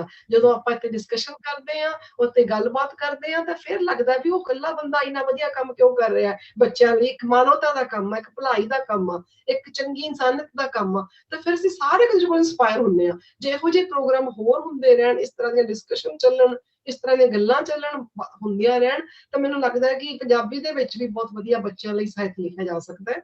ਲਿਖਿਆ ਵੀ ਜਾ ਸਕਦਾ ਹੈ ਤੇ ਨਾਲ ਨਾਲ ਉਹਨੂੰ ਪੇਸ਼ ਵੀ ਕੀਤਾ ਜਾ ਸਕਦਾ। ਓਨਾ ਹੀ ਇੰਪੋਰਟੈਂਟ ਹੈ ਲਿਖਣ ਨਾਲੋਂ ਜ਼ਿਆਦਾ ਉਹਨੂੰ ਗਾਂਹ ਜਾ ਕੇ ਪੇਸ਼ ਕਰ ਦੇਣਾ। ਹੁਣ ਇਹ ਗੱਲ ਕਰਦੇ ਕਰਦੇ ਮੈਂ ਵੀ ਇਹੀ ਗੱਲ ਸਿੱਖੀ ਆ ਕਿ ਮੈਂ ਕਿੰਨੀਆਂ ਮਰਜ਼ੀ ਲਿਖ ਲਿਖ ਕੇ ਸੁੱਟੀ ਜਾਵਾਂ ਕਹਾਣੀਆਂ, ਉਹਦਾ ਕੋਈ ਫਾਇਦਾ ਨਹੀਂ ਜਦੋਂ ਮੈਂ ਦੂਜੇ ਨੂੰ ਦਿਖਾਉਂਗੀ ਨਹੀਂ ਕਿ ਮੈਂ ਆਹ ਕਰਦੀ ਪਈ ਹਾਂ। ਕਈ ਵਾਰੀ ਕੋਈ ਬੰਦਾ ਸੋਚਦਾ ਕਿ ਸ਼ਾਈ ਕਰਦਾ ਜਾਂ ਗੱਲ ਦੱਸਣਾ ਨਹੀਂ ਚਾਹੁੰਦਾ, ਉਹਦੇ ਲਈ ਇਹ ਪੇਸ਼ ਕੀਤਾ ਜਿਹੜਾ ਸਾਹਿਤ ਆ ਜਾਂ ਸਾਹਮਣੇ ਲਿਆਉਣਾ, ਇਹ ਬਹੁਤ ਵਧੀਆ ਗੱਲ ਆ ਕਿ ਪ੍ਰੋਗਰਾਮ ਹੋਣੇ ਚਾਹੀਦੇ ਆ। ਔਰ ਪੜ੍ਹ ਕੇ ਸੁਣਾਉਣ ਵਾਲੇ ਸਾਡੇ ਕੋਲ ਕਲਾਕਾਰ ਵਧੀਆ ਹੋਣ, ਉਹਨੂੰ ਕਰਕੇ ਦਿਖਾਉਣ ਵਾਲੇ ਕਲਾਕਾਰ ਵਧੀਆ ਹੋਣ, ਤੇ ਕਹਾਣੀ ਦੂਰ ਤੱਕ ਜਾ ਸਕਦੀ ਹੈ, ਦੂਰ ਤੱਕ ਬੱਚੇ ਦੇ ਅੰਦਰ ਤੱਕ ਵਸ ਸਕਦੀ ਹੈ ਤੇ ਇਨਸਪੀਰੇਸ਼ਨ ਲੋਕੀ ਹੋਰ ਵੀ ਲੈ ਸਕਦੇ। ਬਹੁਤ ਵਧੀਆ, ਬਿਲਕੁਲ। ਕਹਾਣੀ ਲਿਖਣਾ, ਕਹਾਣੀ ਪੜ੍ਹਨਾ, ਕਹਾਣੀ ਸੁਣਨਾ, ਕਹਾਣੀ ਸੁਣਾਉਣਾ, ਕਹਾਣੀ ਖੇਡਣਾ, ਕਹਾਣੀ ਖਿਡਾਉਣਾ, ਕਹਾਣੀ ਨੂੰ ਪਿਕਚਰਾਈਜ਼ ਕਰਨਾ, ਇਹ ਸਾਰੇ ਅਲੱਗ-ਅਲੱਗ ਪ੍ਰੋਜੈਕਟ ਨੇ, ਅਲੱਗ-ਅਲੱਗ ਕੰਮ ਨੇ ਤੇ ਅਲੱਗ-ਅਲੱਗ ਸ਼ੇਡਸ ਨੇ। ਸਾਰੀਆਂ ਹੀ ਬਹੁਤ ਮਹੱਤਵਪੂਰਨ ਨੇ। ਇਹਨਾਂ ਸਾਰੀਆਂ ਤੇ ਕੰਮ ਹੋਣਾ ਚਾਹੀਦਾ ਹੈ। ਸਾਡੇ ਇਹ ਬਦਕਿਸਮਤੀ ਹੈ ਕਿ ਅਸੀਂ ਚੱਲਦੇ ਫਿਰਦੇ ਕਹਾਣੀਆਂ ਜਾਂ ਬਾਲ ਸਾਹਿਤ ਲਿਖ ਦਿੰਦੇ ਹਾਂ ਕਿ ਇੱਕ ਵੱਡਾ ਰਾਈਟਰ ਹੈ, ਉਹਨੇ ਹੋਰ ਬਹੁਤ ਸਾਰੀਆਂ ਕਿਤਾਬਾਂ ਲਿਖੀਆਂ ਨੇ, ਚੱਲ 2-4 ਨਾਲ ਬਾਲ ਸਾਹਿਤ ਦੀਆਂ ਭੁਲਾ ਦਿੰਦੇ ਹਾਂ ਵਿੱਚ। ਉਸ ਕਿਸਮ ਦੀ ਅਪਰੋਚ ਹੁੰਦੀ ਹੈ, ਉਹ ਨਿਆਂ ਨਹੀਂ ਕਰਦੀ ਹੈਗੀ ਬਾਲ ਸਾਹਿਤ ਦੇ ਨਾਲ।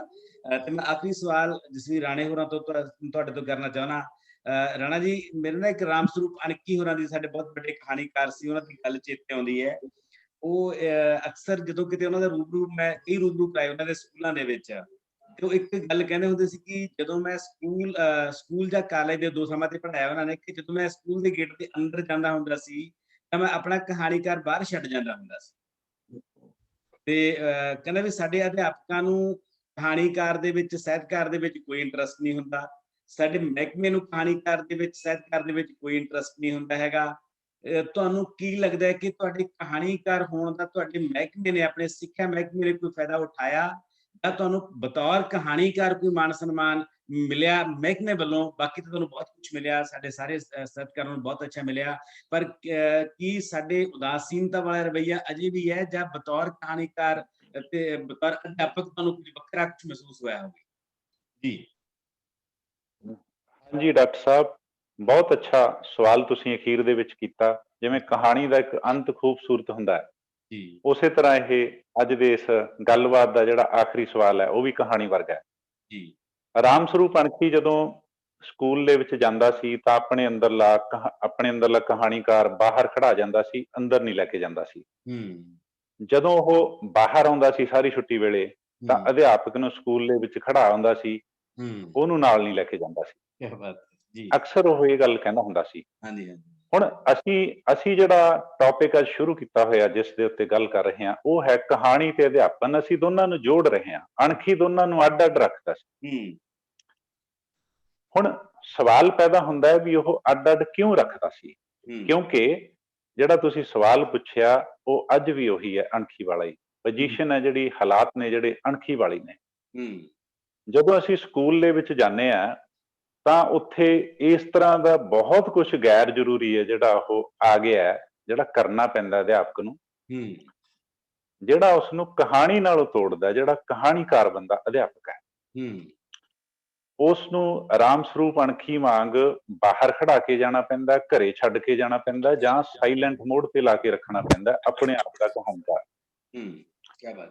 ਹੁਣ ਜਦੋਂ ਉਹ ਆਪਣੇ ਅੰਦਰਲਾ ਕਹਾਣੀਕਾਰ ਬਾਹਰ ਛੱਡ ਕੇ ਜਾਊਗਾ, ਸਾਇਲੈਂਟ ਮੋਡ ਤੇ ਰੱਖ ਕੇ ਰੱਖੂਗਾ ਜਾਂ ਘਰੇ ਛੱਡ ਕੇ ਜਾਊਗਾ, ਤਾਂ ਕਹਾਣੀ ਦੀ ਵਿਧਾ ਰਾਹੀਂ ਪੜ੍ਹਾਊਗਾ ਕਿਵੇਂ? ਇੱਕ ਕਹਾਣੀਕਾਰ ਅਧਿਆਪਕ ਪੜ੍ਹਾਊਗਾ ਤਦ ਕਹਾਣੀ ਦੀ ਵਿਧਾ ਰਾਹੀਂ, ਸਟੋਰੀ ਟੈਲਿੰਗ ਵੇ ਨਾਲ, ਕਹਾਣੀ ਦੀ ਜੁਗਤ ਰਾਹੀਂ ਤਦ ਪੜ੍ਹਾਊਗਾ ਜਦੋਂ ਉਸ ਦੇ ਅੰਦਰਲਾ ਕਹਾਣੀਕਾਰ ਵੀ ਅਧਿਆਪਕ ਦੇ ਨਾਲ ਸਕੂਲ ਦੇ ਵਿੱਚ ਜਾਊਗਾ। ਉਹ ਤਾਂ ਜਾਊਗਾ ਜੇਕਰ ਸਕੂਲ ਦੇ ਵਿੱਚ, ਅਧਿਆਪਕਾਂ ਦੇ ਵਿੱਚ, ਡਿਪਾਰਟਮੈਂਟ ਦੇ ਵਿੱਚ ਉਸ ਦੇ ਕਹਾਣੀਕਾਰ ਨੂੰ ਮਾਨਤਾ ਹੋਊਗੀ। ਜਦੋਂ ਉਸ ਦਾ, ਜਿਵੇਂ ਤੁਸੀਂ ਕਿਹਾ, ਕੋਈ ਇਵਜ਼ ਹੋਊਗਾ, ਕੋਈ ਮਾਨ ਸਨਮਾਨ ਹੋਊਗਾ, ਕੋਈ ਉਸ ਨੂੰ ਹੌਸਲਾ ਅਫਜ਼ਾਈ ਹੋਊਗੀ, ਜਦੋਂ ਕਿ ਹਾਲਾਤ ਹੁਣ ਤੱਕ ਅਸੀਂ ਦੇਖ ਰਹੇ ਹਾਂ ਇਹ ਨੇ ਕਿ ਚਾਹੇ ਉਹ ਕਵੀ ਹੈ, ਚਾਹੇ ਉਹ ਕਹਾਣੀਕਾਰ ਹੈ, ਚਾਹੇ ਉਹ ਨਾਵਲਕਾਰ ਹੈ, ਉਹ ਸਾਰਾ ਕੁਝ ਹੈ ਜਿਹੜਾ ਕਹਿੰਦੇ ਨੇ ਕਿ ਇੱਕ ਪਾਸੇ ਰੱਖ ਦਿਓ, ਤੁਸੀਂ ਅਧਿਆਪਕ ਦੇ ਤੌਰ ਦੇ ਉੱਤੇ ਗੱਲ ਕਰੋ ਕਿ ਗੱਲ ਕੀ ਹੈ, ਪ੍ਰਾਪਤੀ ਕੀ ਹੈ, ਮਸਲਾ ਕੀ ਹੈ, ਤੁਹਾਡੇ ਕੋਲ ਹੱਲ ਕੀ ਹੈ। ਹੁਣ ਮੈਨੂੰ ਲੱਗਦਾ ਹੈ ਕਿ ਸਾਨੂੰ ਸਮਾਂ ਇਸ ਗੱਲ ਦੀ ਮੰਗ ਕਰਦਾ ਹੈ ਕਿ ਕਹਾਣੀਕਾਰ ਤੇ ਅਧਿਆਪਕ, ਸਾਹਿਤਕਾਰ ਤੇ ਅਧਿਆਪਕ, ਲੇਖਕ ਤੇ ਅਧਿਆਪਕ ਇੱਕ ਹੋਣ ਦਾ ਸਮਾਂ ਆ ਗਿਆ। ਰਾਮ ਸਰੂਪ ਅਣਖੀ ਉਹਨਾਂ ਵਾਂਗ ਸਾਨੂੰ ਬਾਹਰ ਖੜਾ ਕੇ ਨਾ ਜਾਣਾ ਪਵੇ, ਸਾਨੂੰ ਅਧਿਆਪਕ ਨੂੰ ਸਕੂਲ ਦੇ ਵਿੱਚ ਛੱਡ ਕੇ ਨਾ ਆਉਣਾ ਪਵੇ। ਹੁਣ ਪਿਛਲੇ ਦਿਨੀ ਮੈਂ ਬਹੁਤ ਸਾਰੀਆਂ ਕਿਤਾਬਾਂ ਪੜ੍ਹੀਆਂ ਡਾਕਟਰ ਸਾਹਿਬ, ਜਿਹੜੀਆਂ ਅਧਿਆਪਕ ਕਹਾਣੀਕਾਰ ਨੇ, ਜਿਹੜੇ ਗਲਪਕਾਰ ਨੇ, ਜਿਹੜੇ ਉਹਨਾਂ ਵੱਲੋਂ ਬੱਚਿਆਂ ਲਈ ਲਿਖੀਆਂ ਗਈਆਂ। ਔਰ ਉਹਨਾਂ ਦੇ ਵਿੱਚ ਇੱਕ ਮੈਂ ਕਹਾਣੀ ਪੜ੍ਹੀ ਹਰਜੀਤ ਕੌਰ ਵਿਰਕ ਹੋਣਾ ਦੀ, ਆਪਣਾ ਲੁਕਣ ਮਿੱਟੀ। ਲੁਕਣ ਮਿੱਟੀ ਇੱਕ ਖੇਡ ਹੈ, ਸਾਡੀ ਬੜੀ ਪੁਰਾਣੀ ਖੇਡ ਹੈ, ਲੋਕ ਖੇਡ ਹੈ। ਹਰੇਕ ਬੱਚਾ ਉਸ ਨੂੰ ਗਾਏ ਵਗਾਏ ਖੇਡਦਾ ਬਚਪਨ ਦੇ ਵਿੱਚ। ਔਰ ਕਰੋਨਾ ਸਾਡੇ ਕੋਲ ਅਜੇ ਵੀ ਚੱਲ ਰਿਹਾ ਹੈ, ਕਰੋਨਾ ਯੁੱਗ, ਕਰੋਨਾ ਸਾਲ, ਕਰੋਨਾ ਕਾਲ। ਹੁਣ ਅਸੀਂ ਸਾਰੇ ਜਾਣੇ ਜਦੋਂ ਅੰਦਰ ਲਾਕਡਾਊਨ ਸੀ, ਬੰਦ ਸੀ, ਦਰਵਾਜ਼ਿਆਂ ਨੂੰ ਜਿੰਦੇ ਸੀ, ਘਰਾਂ ਦੇ ਵਿੱਚ ਬੰਦ ਸੀ, ਜ਼ਿੰਦਗੀ ਨਾਲੋਂ, ਕੁਦਰਤ ਨਾਲੋਂ ਸਿੱਧਾ ਵਾਸਤਾ ਟੁੱਟ ਗਿਆ ਸੀ, ਸਾਨੂੰ ਤੋੜਨਾ ਪਿਆ ਸੀ ਉਸ ਵਾਇਰਸ ਕਰਕੇ। ਹੁਣ ਵੀ ਉਹ ਚੱਲ ਰਿਹਾ ਹੈ। ਹੁਣ ਅਸੀਂ ਵੱਡੇ ਤਾਂ ਸਮਝ ਕੇ ਅਸੀਂ ਬੱਚਿਆਂ ਨੂੰ ਉਹ ਗੱਲ ਕਿਵੇਂ ਸਮਝਾਈਏ ਕਿ ਸਾਰਾ ਦਿਨ ਤੁਸੀਂ ਘਰੇ ਬੈਠਣਾ, ਬਾਹਰ ਨਹੀਂ ਜਾਣਾ, ਆਹ ਕੁਛ ਨਹੀਂ ਕਰਨਾ। ਤਾਂ ਉਸ ਕਹਾਣੀ ਦੇ ਵਿੱਚ ਮੈਂ ਕਮਾਲ ਦੀ ਜੁਗਤ ਦੇਖੀ ਬੱਚੇ ਨੂੰ ਸਮਝਾਉਣ ਵਾਸਤੇ ਕਿ ਲੁਕਣ ਮਿੱਟੀ ਦੀ, ਕਿ ਜਿਵੇਂ ਅਸੀਂ ਲੁਕਣ ਮਿੱਟੀ ਦੀ ਖੇਡ ਖੇਡਦੇ ਹਾਂ ਨਾ, ਲੁਕਣ ਮਿੱਟੀ ਦੀ ਖੇਡ ਖੇਡਦੇ ਹਾਂ, ਇੱਕ ਦੇ ਸਿਰ ਦਾਈ ਆਉਂਦੀ ਹੈ, ਬਾਕੀ ਸਾਰੇ ਲੁਕ ਜਾਂਦੇ ਨੇ। ਹਰੇਕ ਜਾਣਾ ਜਿੱਤਣਾ ਚਾਹੁੰਦਾ ਲੁਕਣ ਮਿੱਟੀ ਦੀ ਖੇਡ ਦੇ ਵਿੱਚ, ਦਾਈ ਦੇਣ ਵਾਲਾ ਵੀ ਤੇ ਲੁਕਣ ਵਾਲਾ ਵੀ। ਹੁਣ ਬੱਚੇ ਨੂੰ ਇਹ ਗੱਲ ਅਸੀਂ ਸਮਝਾਉਣੀ ਹੈ ਕਿ ਕਰੋਨਾ ਹੈ ਜਿਹੜਾ ਇਸ ਵਕਤ, ਇਸ ਸਾਲ ਦਾਈ ਉਹਦੇ ਸਿਰ ਆਈ ਹੋਈ ਹੈ, ਉਹ ਸਾਨੂੰ ਲੱਭਦਾ ਫਿਰ ਰਿਹਾ ਹੈ, ਅਸੀਂ ਉਸ ਤੋਂ ਲੁਕਣਾ ਹੈ, ਅਸੀਂ ਉਸ ਨੂੰ ਸੁਹਾਈ ਨਹੀਂ ਦੇਣੀ। ਅਗਰ ਉਸਨੇ ਸਾਨੂੰ ਲੱਭ ਲਿਆ, ਅਗਰ ਉਸਨੇ ਸਾਨੂੰ ਛੂਹ ਲਿਆ ਤਾਂ ਸਾਡੀ ਹਾਰ ਹੈ। ਕੀ ਤੂੰ ਹਾਰਨਾ ਚਾਹੁੰਦਾ ਹੈ? ਕੀ ਬੱਚਿਓ ਤੁਸੀਂ ਹਾਰਨਾ ਚਾਹੁੰਦੇ ਹੋ? ਕੀ ਅਸੀਂ ਉਸ ਨੂੰ ਜਿੱਤਣ ਦੇ ਦਈਏ? ਤਾਂ ਬੱਚਾ ਸੀ ਜਿਹੜਾ ਉਸ ਕਹਾਣੀ ਦੇ ਵਿੱਚ ਗਿਫਟੀ ਜਵਾਬ ਦਿੰਦਾ, ਕਹਿੰਦਾ ਨਹੀਂ, ਆ ਦਰਵਾਜ਼ੇ ਨੂੰ ਜਿੰਦਾ ਲਾ ਦੋ, ਲੋਕ ਲਾ ਦੋ, ਮੈਂ ਅੰਦਰ ਹੀ ਰਹੂੰਗਾ ਕਿਉਂਕਿ ਮੈਂ ਜਿੱਤਣਾ ਚਾਹੁੰਦਾ। ਹੁਣ ਉਹਦੇ ਵਿੱਚ ਬੱਚੇ ਦੀ ਜਿਹੜੀ ਹਰਜੀਤ ਵਿਰਕ ਉਹਨਾਂ ਨੇ ਮਾਨਸਿਕਤਾ ਫੜੀ ਹੈ ਨਾ, ਬੜੀ ਕਮਾਲ ਦੀ, ਬੜੀ ਹੀ ਕਮਾਲ ਦੀ ਹੈ। ਇੱਕ ਅਧਿਆਪਕ, ਉਹ ਵੀ ਇੱਕ ਅਧਿਆਪਕ ਨੇ ਪੇਸ਼ੇ ਵਜੋਂ, ਜਦੋਂ ਇੱਕ ਅਧਿਆਪਕ ਕੋਲ ਆਪਣੇ ਸਮਕਾਲੀ ਸੰਕਟਾਂ ਨੂੰ, ਮੁੱਦਿਆਂ ਨੂੰ, ਮਸਲਿਆਂ ਨੂੰ ਛੋਟੇ ਬੱਚਿਆਂ ਨੂੰ ਸਮਝਾਉਣ ਵਾਸਤੇ ਇੰਨੀਆਂ ਖੂਬਸੂਰਤ ਕਥਾ ਯੁਕਤਾਂ ਹੋਣ, ਤਾਂ ਸਾਨੂੰ ਕੋਈ ਵੀ ਇਹ ਹੱਕ ਨਹੀਂ ਬਣਦਾ, ਕੋਈ ਵੀ ਇਹ ਕਾਰਨ ਨਹੀਂ ਬਣਦਾ ਕਿ ਅਸੀਂ ਅਧਿਆਪਕ ਨੂੰ ਕੁਝ ਇਸ ਤਰ੍ਹਾਂ ਦਾ ਹਾਲਾਤ ਕ੍ਰੀਏਟ ਕਰਕੇ ਦਈਏ ਕਿ ਉਹਨੂੰ ਆਪਣੇ ਅੰਦਰਲਾ ਗਲਪਕਾਰ, ਕਹਾਣੀਕਾਰ ਬਾਹਰ ਕਢਾ ਕੇ ਆਉਣਾ ਪਵੇ। ਬਹੁਤ ਅੱਛੀ ਗੱਲ, ਬਹੁਤ ਅੱਛੀ ਗੱਲ। ਹਾਂ, ਅਧਿਆਪਕ ਦੇ ਨਾਲ ਗਲਪਕਾਰ, ਕਹਾਣੀਕਾਰ, ਉਹਦਾ ਨਾਵਲਕਾਰ, ਉਹਦਾ ਲੇਖਕ, ਸਿਰਜਕ ਅੰਦਰ ਜਾਣਾ ਚਾਹੀਦਾ ਸਕੂਲ ਦੇ, ਮੇਰੇ ਖਿਆਲ ਚ। ਰਾਮ ਸਰੂਪ ਅਣਖੀ ਦੀ ਉਹ ਗੱਲ ਬਹੁਤ ਵੱਡਾ ਪ੍ਰਹਾਰ ਸੀ, ਬਹੁਤ ਵੱਡਾ ਕਟਾਖਸ਼ ਸੀ ਸਾਡੇ ਸਿੱਖਿਆ ਸਿਸਟਮ ਦੇ ਉੱਤੇ, ਸਾਡੇ ਹਾਲਾਤ ਦੇ ਉੱਤੇ। ਮੈਨੂੰ ਲੱਗਦਾ ਕਿ ਹਾਲਾਤ ਅਜੇ ਵੀ ਉਹੀ ਨੇ, ਅੰਸ਼ਕ ਰੂਪ ਦੇ ਵਿੱਚ ਕੁਝ ਸੁਧਾਰ ਹੋਇਆ ਹੋਊਗਾ, ਪਰ ਫੁੱਲ ਫਲੈਜ ਰੂਪ ਦੇ ਵਿੱਚ ਇੱਕ ਗਲਪਕਾਰ ਨੂੰ, ਲੇਖਕ, ਅਧਿਆਪਕ ਨੂੰ ਉਹਦਾ ਪੂਰਾ ਜਿਹੜਾ ਸਕਿੱਲ ਹੈ ਉਹ ਵਰਤਣ ਤੋਂ ਅਜੇ ਬਹੁਤ ਸਾਰੀਆਂ ਅੜਚਨਾਂ ਆ ਰਹੀਆਂ ਨੇ, ਨਹੀਂ ਆਉਣੀਆਂ ਚਾਹੀਦੀਆਂ। ਮੈਨੂੰ ਲੱਗਦਾ ਕਿ ਤੁਹਾਡੇ ਗੱਲ ਦਾ ਮੈਂ ਐਂਡ ਵਾਲੀ ਲਾਈਨ ਕਹਾਂ ਕਿ ਸਭ ਤੋਂ ਵੱਡਾ ਮਾਨ ਸਨਮਾਨ ਇੱਕ ਲੇਖਕ, ਅਧਿਆਪਕ ਦਾ ਉਹ ਹੋਊਗਾ ਜਦੋਂ ਉਸ ਦੇ ਅੰਦਰਲੇ ਲੇਖਕ ਨੂੰ ਅਧਿਆਪਕ ਦੇ ਨਾਲ ਪੂਰੇ ਦਾ ਪੂਰਾ 100% ਸਕੂਲ ਦੇ ਵਿੱਚ ਆਉਣ ਦਿੱਤਾ ਜਾਵੇ। ਬਹੁਤ ਅੱਛਾ। ਉਸ ਦੇ ਨਾਲ ਉਹ ਆਪਣੇ ਵਿਸ਼ੇ ਦੇ ਰਿਜ਼ਲਟ ਨੇ ਜਿਹੜੇ ਬਹੁਤ ਅੱਛੇ ਲੈ ਕੇ ਆਊਗਾ, ਕਿਉਂਕਿ ਉਹਦੇ ਕੋਲ ਇੱਕ ਕਹਾਣੀ ਹੁੰਦੀ ਹੈ, ਕਹਾਣੀ ਕਹਿਣ ਦੀ ਜੁਗਤ ਹੁੰਦੀ ਹੈ, ਲਿਖਣ ਦੀ ਜੁਗਤ ਹੁੰਦੀ ਹੈ। ਇਹ ਸਾਰੀਆਂ ਜੁਗਤਾਂ ਉਹ ਬੱਚੇ ਦੇ ਅੰਦਰ ਪਾ ਕੇ ਵਿਸ਼ਿਆਂ ਦੀ ਪੜ੍ਹਾਈ ਕਰਵਾ ਕੇ ਅੱਛੇ ਤਰੀਕੇ ਨਾਲ ਰਿਜ਼ਲਟ ਵੀ ਅੱਛੇ ਲਿਆ ਸਕਦਾ ਹੁੰਦਾ ਹੈ। ਸਭ ਤੋਂ ਵੱਡਾ ਸਨਮਾਨ ਮੈਨੂੰ ਲੱਗਦਾ ਇਹ ਅਧਿਆਪਕ ਦਾ ਹੋਊਗਾ, ਜਿਹਦੇ ਉੱਤੇ ਗੌਰ ਕਰਨ ਦੀ ਲੋੜ ਆ। ਬਹੁਤ ਅੱਛਾ। ਲੇਖਕ ਦੇ ਨਾਲ ਉਹਦਾ ਕਲਾਕਾਰ ਰਹਿਣਾ ਚਾਹੀਦਾ, ਮਰਨਾ ਨਹੀਂ ਚਾਹੀਦਾ, ਵੱਖਰਾ ਨਹੀਂ ਹੋਣਾ ਚਾਹੀਦਾ।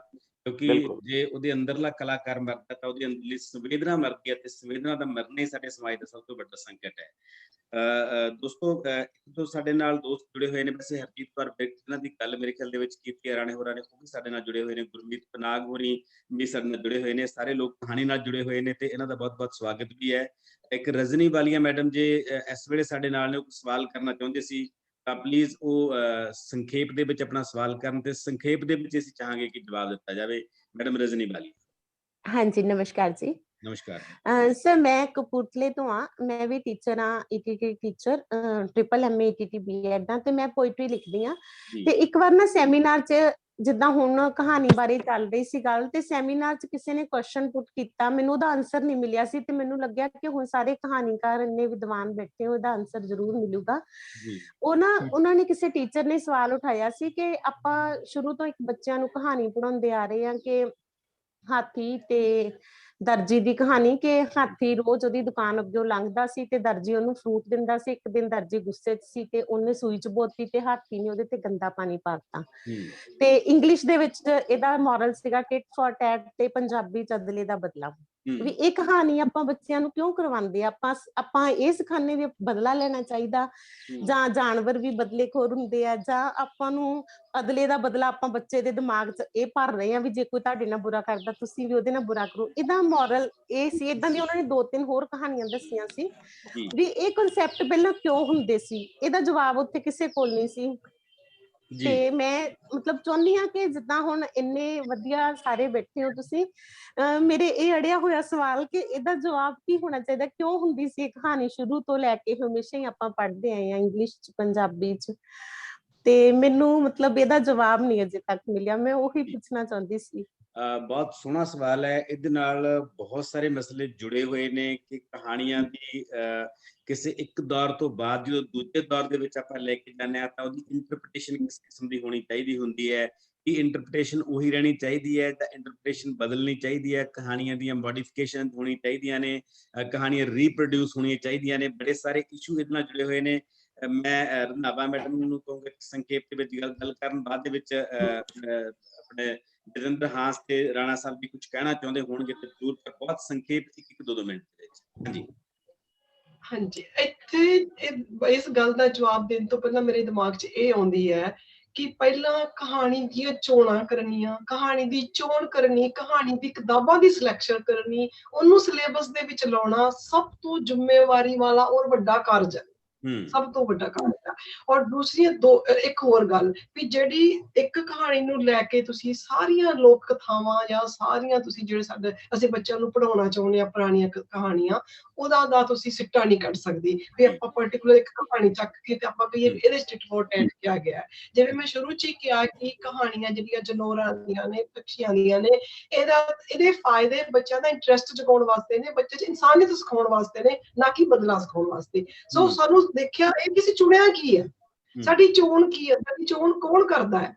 ਸਾਨੂੰ ਉੱਥੇ ਬਹੁਤ ਜ਼ਿਆਦਾ ਇੱਕ ਤਾਂ ਵਕਤ ਦੇ ਨਾਲ ਸੋਚ ਵੀ ਬਦਲਦੀ ਹੈ, ਕਹਾਣੀ ਵੀ ਬਦਲਦੀ ਹੈ, ਕਹਾਣੀ ਦਾ ਮਤਲਬ ਵੀ ਬਦਲਦਾ ਹੈ, ਮਾਇਨੇ ਵੀ ਬਦਲਦੇ ਆ, ਤੇ ਨਾਲ ਸਭ ਤੋਂ ਜ਼ਰੂਰੀ ਕੰਮ ਜਿੱਥੇ ਅਸੀਂ ਧਿਆਨ ਹੀ ਨਹੀਂ ਕਰ ਰਹੇ, ਇਹਨਾਂ ਕਿਤਾਬਾਂ ਦੀ ਚੋਣ, ਇਹਨਾਂ ਕਹਾਣੀਆਂ ਦੀ ਚੋਣ ਜਿਹੜੀ ਬੱਚਿਆਂ ਤੱਕ ਪਹੁੰਚਣੀ ਚਾਹੀਦੀ ਹੈ, ਕੌਣ ਕਰਦਾ ਤੇ ਕਿੰਨਾ ਸੀਰੀਅਸ ਹੋ ਕੇ ਕਰਦਾ, ਵੀ ਕਿੰਨੇ ਕੁ ਅਸੀਂ ਸੀਰੀਅਸ ਹੁੰਦੇ ਹਾਂ ਉਸ ਟਾਈਮ, ਕਿੰਨੇ ਕੁ ਅਸੀਂ ਅਵੇਅਰ ਹੁੰਦੇ ਹਾਂ ਇਸ ਗੱਲ ਲਈ ਵੀ ਆਹ ਗੱਲ ਅਸੀਂ ਕਿੰਨਾ ਕੁ ਸਾਹਿਤ ਪਹਿਲਾਂ ਆਪ ਪੜ੍ਹਿਆ ਹੁੰਦਾ ਹੈ ਜਦੋਂ ਕਿਸੇ ਨੂੰ ਪ੍ਰਮੋਟ ਕਰਦੇ ਹਾਂ ਵੀ ਆਹ ਚੀਜ਼ ਬੱਚਿਆਂ ਨੂੰ ਪੜ੍ਹਾਈ। ਇਹ ਚੀਜ਼ਾਂ ਦਾ ਔਰ ਇਸ ਸਮੇਂ ਦੇ ਵਿੱਚ ਇਹਨਾਂ ਸਾਹਿਤ ਨੂੰ ਬੱਚਿਆਂ ਤੱਕ ਲਿਜਾਣ ਤੋਂ ਦਾ ਜਿਹੜਾ ਕੀ ਮੰਤਵ ਆ, ਉਸ ਟਾਈਮ ਸਮੇਂ ਦੀ ਮੰਗ ਕੀ ਆ, ਵਕਤ ਦੀ ਮੰਗ ਕੀ ਆ, ਔਰ ਅਸੀਂ ਕੀ ਸਿਖਾਉਣਾ ਚਾਹੁੰਦੇ ਹਾਂ, ਇਹ ਸਾਰੀਆਂ ਗੱਲਾਂ ਨੂੰ ਜੇ ਅਸੀਂ ਧਿਆਨ 'ਚ ਰੱਖ ਕੇ ਚੋਣ ਕਰਾਂਗੇ ਤਾਂ ਸਾਨੂੰ ਜ਼ਿਆਦਾ ਵਧੀਆ ਜਵਾਬ ਹੋ ਸਕਦਾ, ਚੰਗਾ ਹੱਲ ਹੋ ਸਕਦਾ। ਅਸੀਂ ਬੱਚਿਆਂ ਨੂੰ ਦੇਣਾ ਕੀ, ਬੱਚਿਆਂ ਵਿਚਾਰਿਆਂ ਨੂੰ ਕੀ ਪਤਾ ਹੈ। ਇੱਕ ਕਹਾਣੀ ਤੇ ਅਸੀਂ ਸਾਰੀਆਂ ਪਿਛਲੀਆਂ ਵਧੀਆ ਕਹਾਣੀਆਂ ਜਿਹੜੀਆਂ ਸਾਡੀਆਂ ਪੜ੍ਹਾਈਆਂ ਗਈਆਂ ਨੇ, ਮੋਰਲਸ ਕਹਾਣੀਆਂ,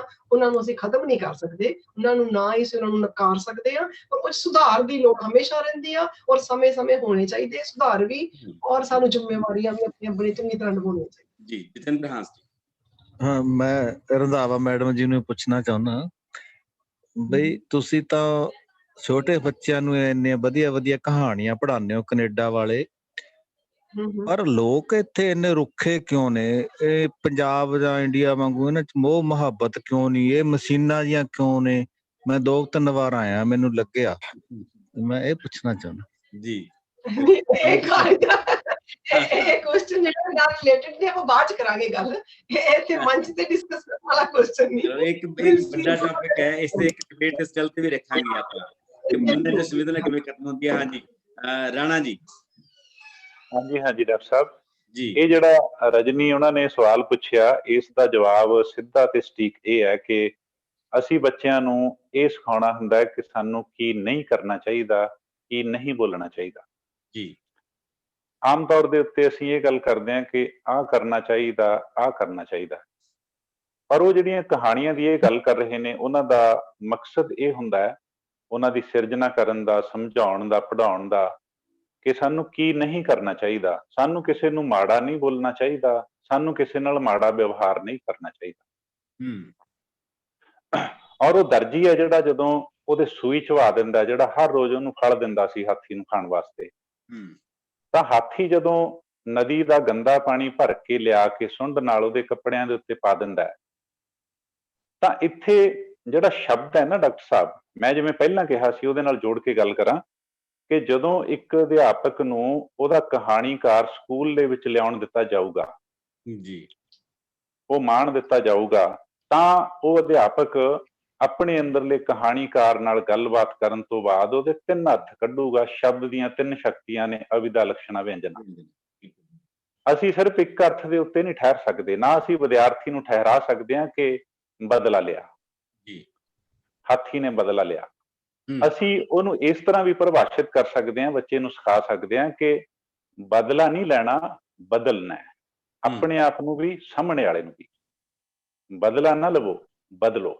ਹੁਣ ਹਾਥੀ ਦਾ ਜਿਹੜਾ ਉਹ ਕਾਰਜ ਹੈ, ਉਹ ਗੰਦਾ ਪਾਣੀ ਪਾਉਣ ਵਾਲਾ, ਉਹ ਦਰਜੀ ਨੂੰ ਦੂਜੇ ਅਰਥਾਂ ਦੇ ਵਿੱਚ, ਜਦੋਂ ਅਸੀਂ ਸ਼ਬਦ ਦੀ ਦੂਜੇ ਅਰਥ ਦੀ ਸ਼ਕਤੀ ਰਾਹੀਂ ਅਰਥ ਲੈਂਦੇ ਹਾਂ, ਤਾਂ ਇਹ ਬਣਦਾ ਕਿ ਹਾਥੀ ਉਹਨੂੰ ਇਹ ਸਮਝਾ ਰਿਹਾ ਹੈ, ਉਹਨੂੰ ਅਹਿਸਾਸ ਕਰਾ ਰਿਹਾ ਹੈ ਕਿ ਭਾਈ ਤੈਨੂੰ ਮਾੜਾ ਵਿਵਹਾਰ ਨਹੀਂ ਕਰਨਾ ਚਾਹੀਦਾ ਮੇਰੇ ਨਾਲ, ਉਵੇਂ ਚੰਗਾ ਕਰਨਾ ਚਾਹੀਦਾ। ਮੈਨੂੰ ਲੱਗਿਆ ਕਿ ਉਹ ਸਿਰਫ ਅਸੀਂ ਬਦਲਾ ਲੈਣ ਦੀ ਗੱਲ ਤੱਕ ਨਹੀਂ ਖੜ ਸਕਦੇ, ਸਾਨੂੰ ਬਦਲਣਾ ਹੈ ਆਪਣੇ ਆਪ ਨੂੰ, ਉਹ ਸਾਹਮਣੇ ਵਾਲੇ ਨੂੰ ਬਦਲੋ, ਬਦਲਾ, ਹਨਾ। ਸਾਡਾ ਟੋਟਲ ਸਿੱਖਿਆ ਦਾ ਮਕਸਦ ਹੀ ਬਦਲਾ ਹੈ, ਬਦਲਾ ਲੈ ਕੇ ਆਉਣਾ, ਵਿਵਹਾਰ ਚ ਵੀ, ਸੋਚ ਚ ਵੀ, ਬੋਲਣ ਚ ਵੀ, ਲਿਖਣ ਪੜ੍ਹਨ ਦੇ ਵਿੱਚ ਵੀ। ਤੇ ਜੇਕਰ ਟਾਈਮ ਹੈਗਾ ਤਾਂ 1 ਮਿੰਟ ਦੇ ਵਿੱਚ ਹੋਰ ਗੱਲ ਹੈ। ਇੱਕ ਸਾਡੇ ਕੋਲ ਹੋਰ ਲੋਕ ਕਹਾਣੀ ਹੈ ਹਾਥੀ ਤੇ ਦਰਜੀ ਵਰਗੀ, ਜਿਹਦੇ ਵਿੱਚ ਇੱਕ ਬੰਦਾ ਇੱਕ ਪਿੰਡ ਦੇ ਵਿੱਚ ਰਾਤ ਹੋ ਗਈ, ਬੁੜੀ ਕੋਲ ਗਿਆ ਕਿ ਮੈਨੂੰ ਰੋਟੀ ਦੀ ਭੁੱਖ ਲੱਗੀ ਹੈ, ਬਣਾ ਦੇ। ਬੁੜੀ ਉਹ ਮਾਂ ਹੈ ਜਿਹੜੀ, ਉਹ ਆਟਾ ਪਾਣੀ ਪਾ ਕੇ ਗੁੰਨ ਰਹੀ ਹੈ, ਤੇ ਉਹ ਬੰਦਾ ਰਾਹੀ ਹੈ ਜਿਹੜਾ ਬੈਠਾ ਬੈਠਾ ਮੰਜੇ ਤੇ ਦੇਖ ਰਿਹਾ, ਉਹਦੀ ਨਜ਼ਰ ਘਰ ਦੇ ਦਰਵਾਜ਼ੇ ਤੇ ਗਈ। ਉਹ ਡਾਕਟਰ ਸਾਹਿਬ ਉਸ ਬੁੜੀ ਔਰਤ ਨੂੰ ਪੁੱਛਦਾ ਹੈ, ਕਹਿੰਦਾ ਇੱਕ ਗੱਲ ਦੱਸ, ਉਹ ਜਿਹੜੀ ਤੁਹਾਡੇ ਘਰ ਦੇ ਵਿੱਚ ਮੱਝ ਖੜੀ ਹੈ ਨਾ, ਅਗਰ ਉਹ ਮਰ ਜਾਵੇ ਤਾਂ ਤੁਸੀਂ ਉਹਨੂੰ ਬਾਹਰ ਕਿਵੇਂ ਕੱਢੋਗੇ? ਤੁਹਾਡਾ ਦਰਵਾਜ਼ਾ ਤਾਂ ਬਹੁਤ ਛੋਟਾ ਹੈ। ਉਹ ਬੁੜੀ ਹੈ ਜਿਹੜੀ, ਉਹ ਸਾਰਾ, ਉਹ ਕਹਿੰਦੀ ਹੈ ਮੈਂ ਤੈਨੂੰ ਰੋਟੀ ਬਣਾ ਕੇ ਦੇ ਰਹੀ ਹਾਂ, ਰਾਤ ਰਹਿਣ ਨੂੰ ਦੇ ਰਹੀ ਹਾਂ, ਤੈਨੂੰ ਸੰਭਾਲ ਰਹੀ ਹਾਂ, ਤੇ ਤੂੰ ਇਸ ਤਰ੍ਹਾਂ ਦੀਆਂ ਨੈਗੇਟਿਵ ਗੱਲਾਂ, ਮਾੜੀਆਂ ਗੱਲਾਂ, ਮੌਤ ਦੀਆਂ ਗੱਲਾਂ, ਸਾਡੀ ਤਬਾਹੀ ਦੀਆਂ ਗੱਲਾਂ ਕਰ ਰਿਹਾ, ਤੇਰੀ ਜ਼ੁਬਾਨ ਮਾੜੀ ਹੈ, ਆਹ ਚੱਕ। ਉਹ ਸਾਰਾ ਪ੍ਰਾਣ ਦੇ ਵਿੱਚੋਂ ਆਟਾ ਤੇ ਪਾਣੀ ਉਹਦੀ ਝੋਲੀ ਦੇ ਵਿੱਚ ਪਾ ਦਿੰਦੀ ਹੈ। ਹੁਣ ਉਹਦੀ ਝੋਲੀ ਚੋਂਦੀ ਜਾ ਰਹੀ ਹੈ ਰਸਤੇ 'ਚ। ਮੂਹਰਿਓਂ ਕੋਈ ਬੰਦਾ ਪੁੱਛਦਾ, ਕਹਿੰਦਾ ਆਹ ਕੀ ਚੋਂਦਾ ਆ ਰਿਹਾ? ਬੰਦਾ ਕਹਿੰਦਾ ਮੇਰੀ ਜ਼ੁਬਾਨ ਦਾ ਰਸ।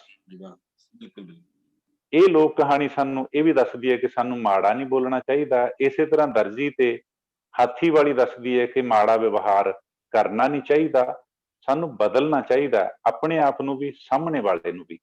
ਇਸ ਕਹਾਣੀ ਦੇ ਵਿੱਚ ਇੱਕ ਬਹੁਤ ਵੱਡਾ ਮੈਨੂੰ ਸਵਾਲ ਉੱਭਰਦਾ ਹੁੰਦਾ, ਜਿਹੜੀ ਦਰਜੀ ਤੇ ਆਹ ਹਾਥੀ ਵਾਲੀ ਹੈ। ਮੈਂ ਕੱਲ ਹੀ ਆਪਣੀ 3ਜੀ ਕਲਾਸ ਦੇ ਬੱਚਿਆਂ ਨੂੰ ਇਹ ਸਮਝਾਈ ਸੀ, ਤੁਸੀਂ ਹੈਰਾਨ ਹੋਵੋਗੇ, ਮੌਕਾ ਮਿਲਿਆ ਜੀ। ਉਹਦੇ ਵਿੱਚ ਮੈਂ ਕਿਹਾ ਵੀ ਦਰਜੀ ਨੂੰ ਕੀ ਲੋੜ ਪੈ ਗਈ ਸੀ ਐਸੀ ਕਿ ਉਹਨੇ ਉਹਦੇ ਸੂਈ ਮਾਰਤੀ, ਜਿਹੜਾ ਮਹੀਨਿਆਂ ਤੋਂ ਉਹਨੂੰ ਫਲ ਖਿਲਾਉਂਦਾ ਆ ਰਿਹਾ ਸੀ, ਉਹਦੀ ਆਓ ਭਗਤ ਕਰਦਾ ਆ ਰਿਹਾ ਸੀ, ਇੰਨੀ ਮੁਹੱਬਤ ਸੀ ਜਾਨਵਰ ਨਾਲ ਉਸਦੀ। ਕੀ ਹੋ ਗਈ ਸੀ? ਜ਼ਰੂਰ ਕੋਈ ਵੱਡੇ ਸੰਕਟ, ਸਮੱਸਿਆਵਾਂ ਦਰਜੀ ਨੂੰ ਹੋਣਗੀਆਂ, ਜਿਨ੍ਹਾਂ ਕਾਰਨ ਉਹ ਇੰਨਾ ਗੁੱਸੇ ਦੇ ਵਿੱਚ ਬੈਠਾ ਸੀ ਕਿ ਆਪਣੇ ਮੁਹੱਬਤੀ ਜਾਨਵਰ ਨੂੰ ਵੀ ਸੂਈ 'ਚ ਹੋ ਬੈਠਿਆ। ਹੁਣ ਲੋੜ ਸੀ ਉਸ ਦੇ ਸਾਰੇ ਹਾਲਾਤਾਂ ਨੂੰ, ਉਹਨਾਂ ਕਾਰਨਾਂ ਨੂੰ ਦੂਰ ਕਰਨ ਦੀ, ਬਦਲਣ ਦੀ, ਜਿਨ੍ਹਾਂ ਕਾਰਨ ਦਰਜੀ ਨੂੰ ਗੁੱਸਾ ਆਇਆ ਤੇ ਉਹਨੇ ਸੂਈ ਮਾਰੀ। ਕਹਾਣੀ ਸਾਨੂੰ ਉਹਨਾਂ ਕਾਰਨਾਂ ਦੀ ਤਲਾਸ਼ ਵੱਲ ਵੀ, ਉਹਨਾਂ ਹਾਲਾਤਾਂ ਤੇ ਸਥਿਤੀਆਂ ਦੀ ਤਲਾਸ਼ ਵੱਲ ਵੀ ਇਸ਼ਾਰਾ ਕਰਦੀ ਹੈ ਕਿ ਅਸੀਂ ਬੱਚੇ ਨੂੰ ਸਮਝਾਈਏ ਕਿ ਉਹਨੂੰ ਕੀ ਹੋ ਗਿਆ ਸੀ ਐਸਾ। ਸੋ ਅਸੀਂ ਕਹਾਣੀ ਨੂੰ ਬਹੁਤ ਤਰੀਕਿਆਂ ਨਾਲ ਸਮਝਣਾ ਹੁੰਦਾ, ਸਮਝਾਉਣਾ ਹੁੰਦਾ। ਇਹ ਤਦੇ ਹੋ ਸਕਦਾ ਹੁੰਦਾ ਜਦੋਂ ਇੱਕ ਅਧਿਆਪਕ ਤੇ ਕਹਾਣੀਕਾਰ ਦੋਨੇ ਇਕੱਠੇ ਰਲ ਕੇ ਐਟ ਏ ਟਾਈਮ ਕਲਾਸਰੂਮ ਦੇ ਵਿੱਚ, ਸਕੂਲ ਦੇ ਵਿੱਚ ਕੰਮ ਕਰ ਰਹੇ ਹੋਣ, ਪੜ੍ਹਾਉਣ ਦਾ, ਖਾਸ ਤੌਰ ਤੇ ਕਹਾਣੀ ਦੀ ਜੁਗਤ ਰਾਹੀਂ ਵਿਸ਼ਾ। ਬਹੁਤ ਅੱਛਾ, ਬਹੁਤ ਅੱਛਾ।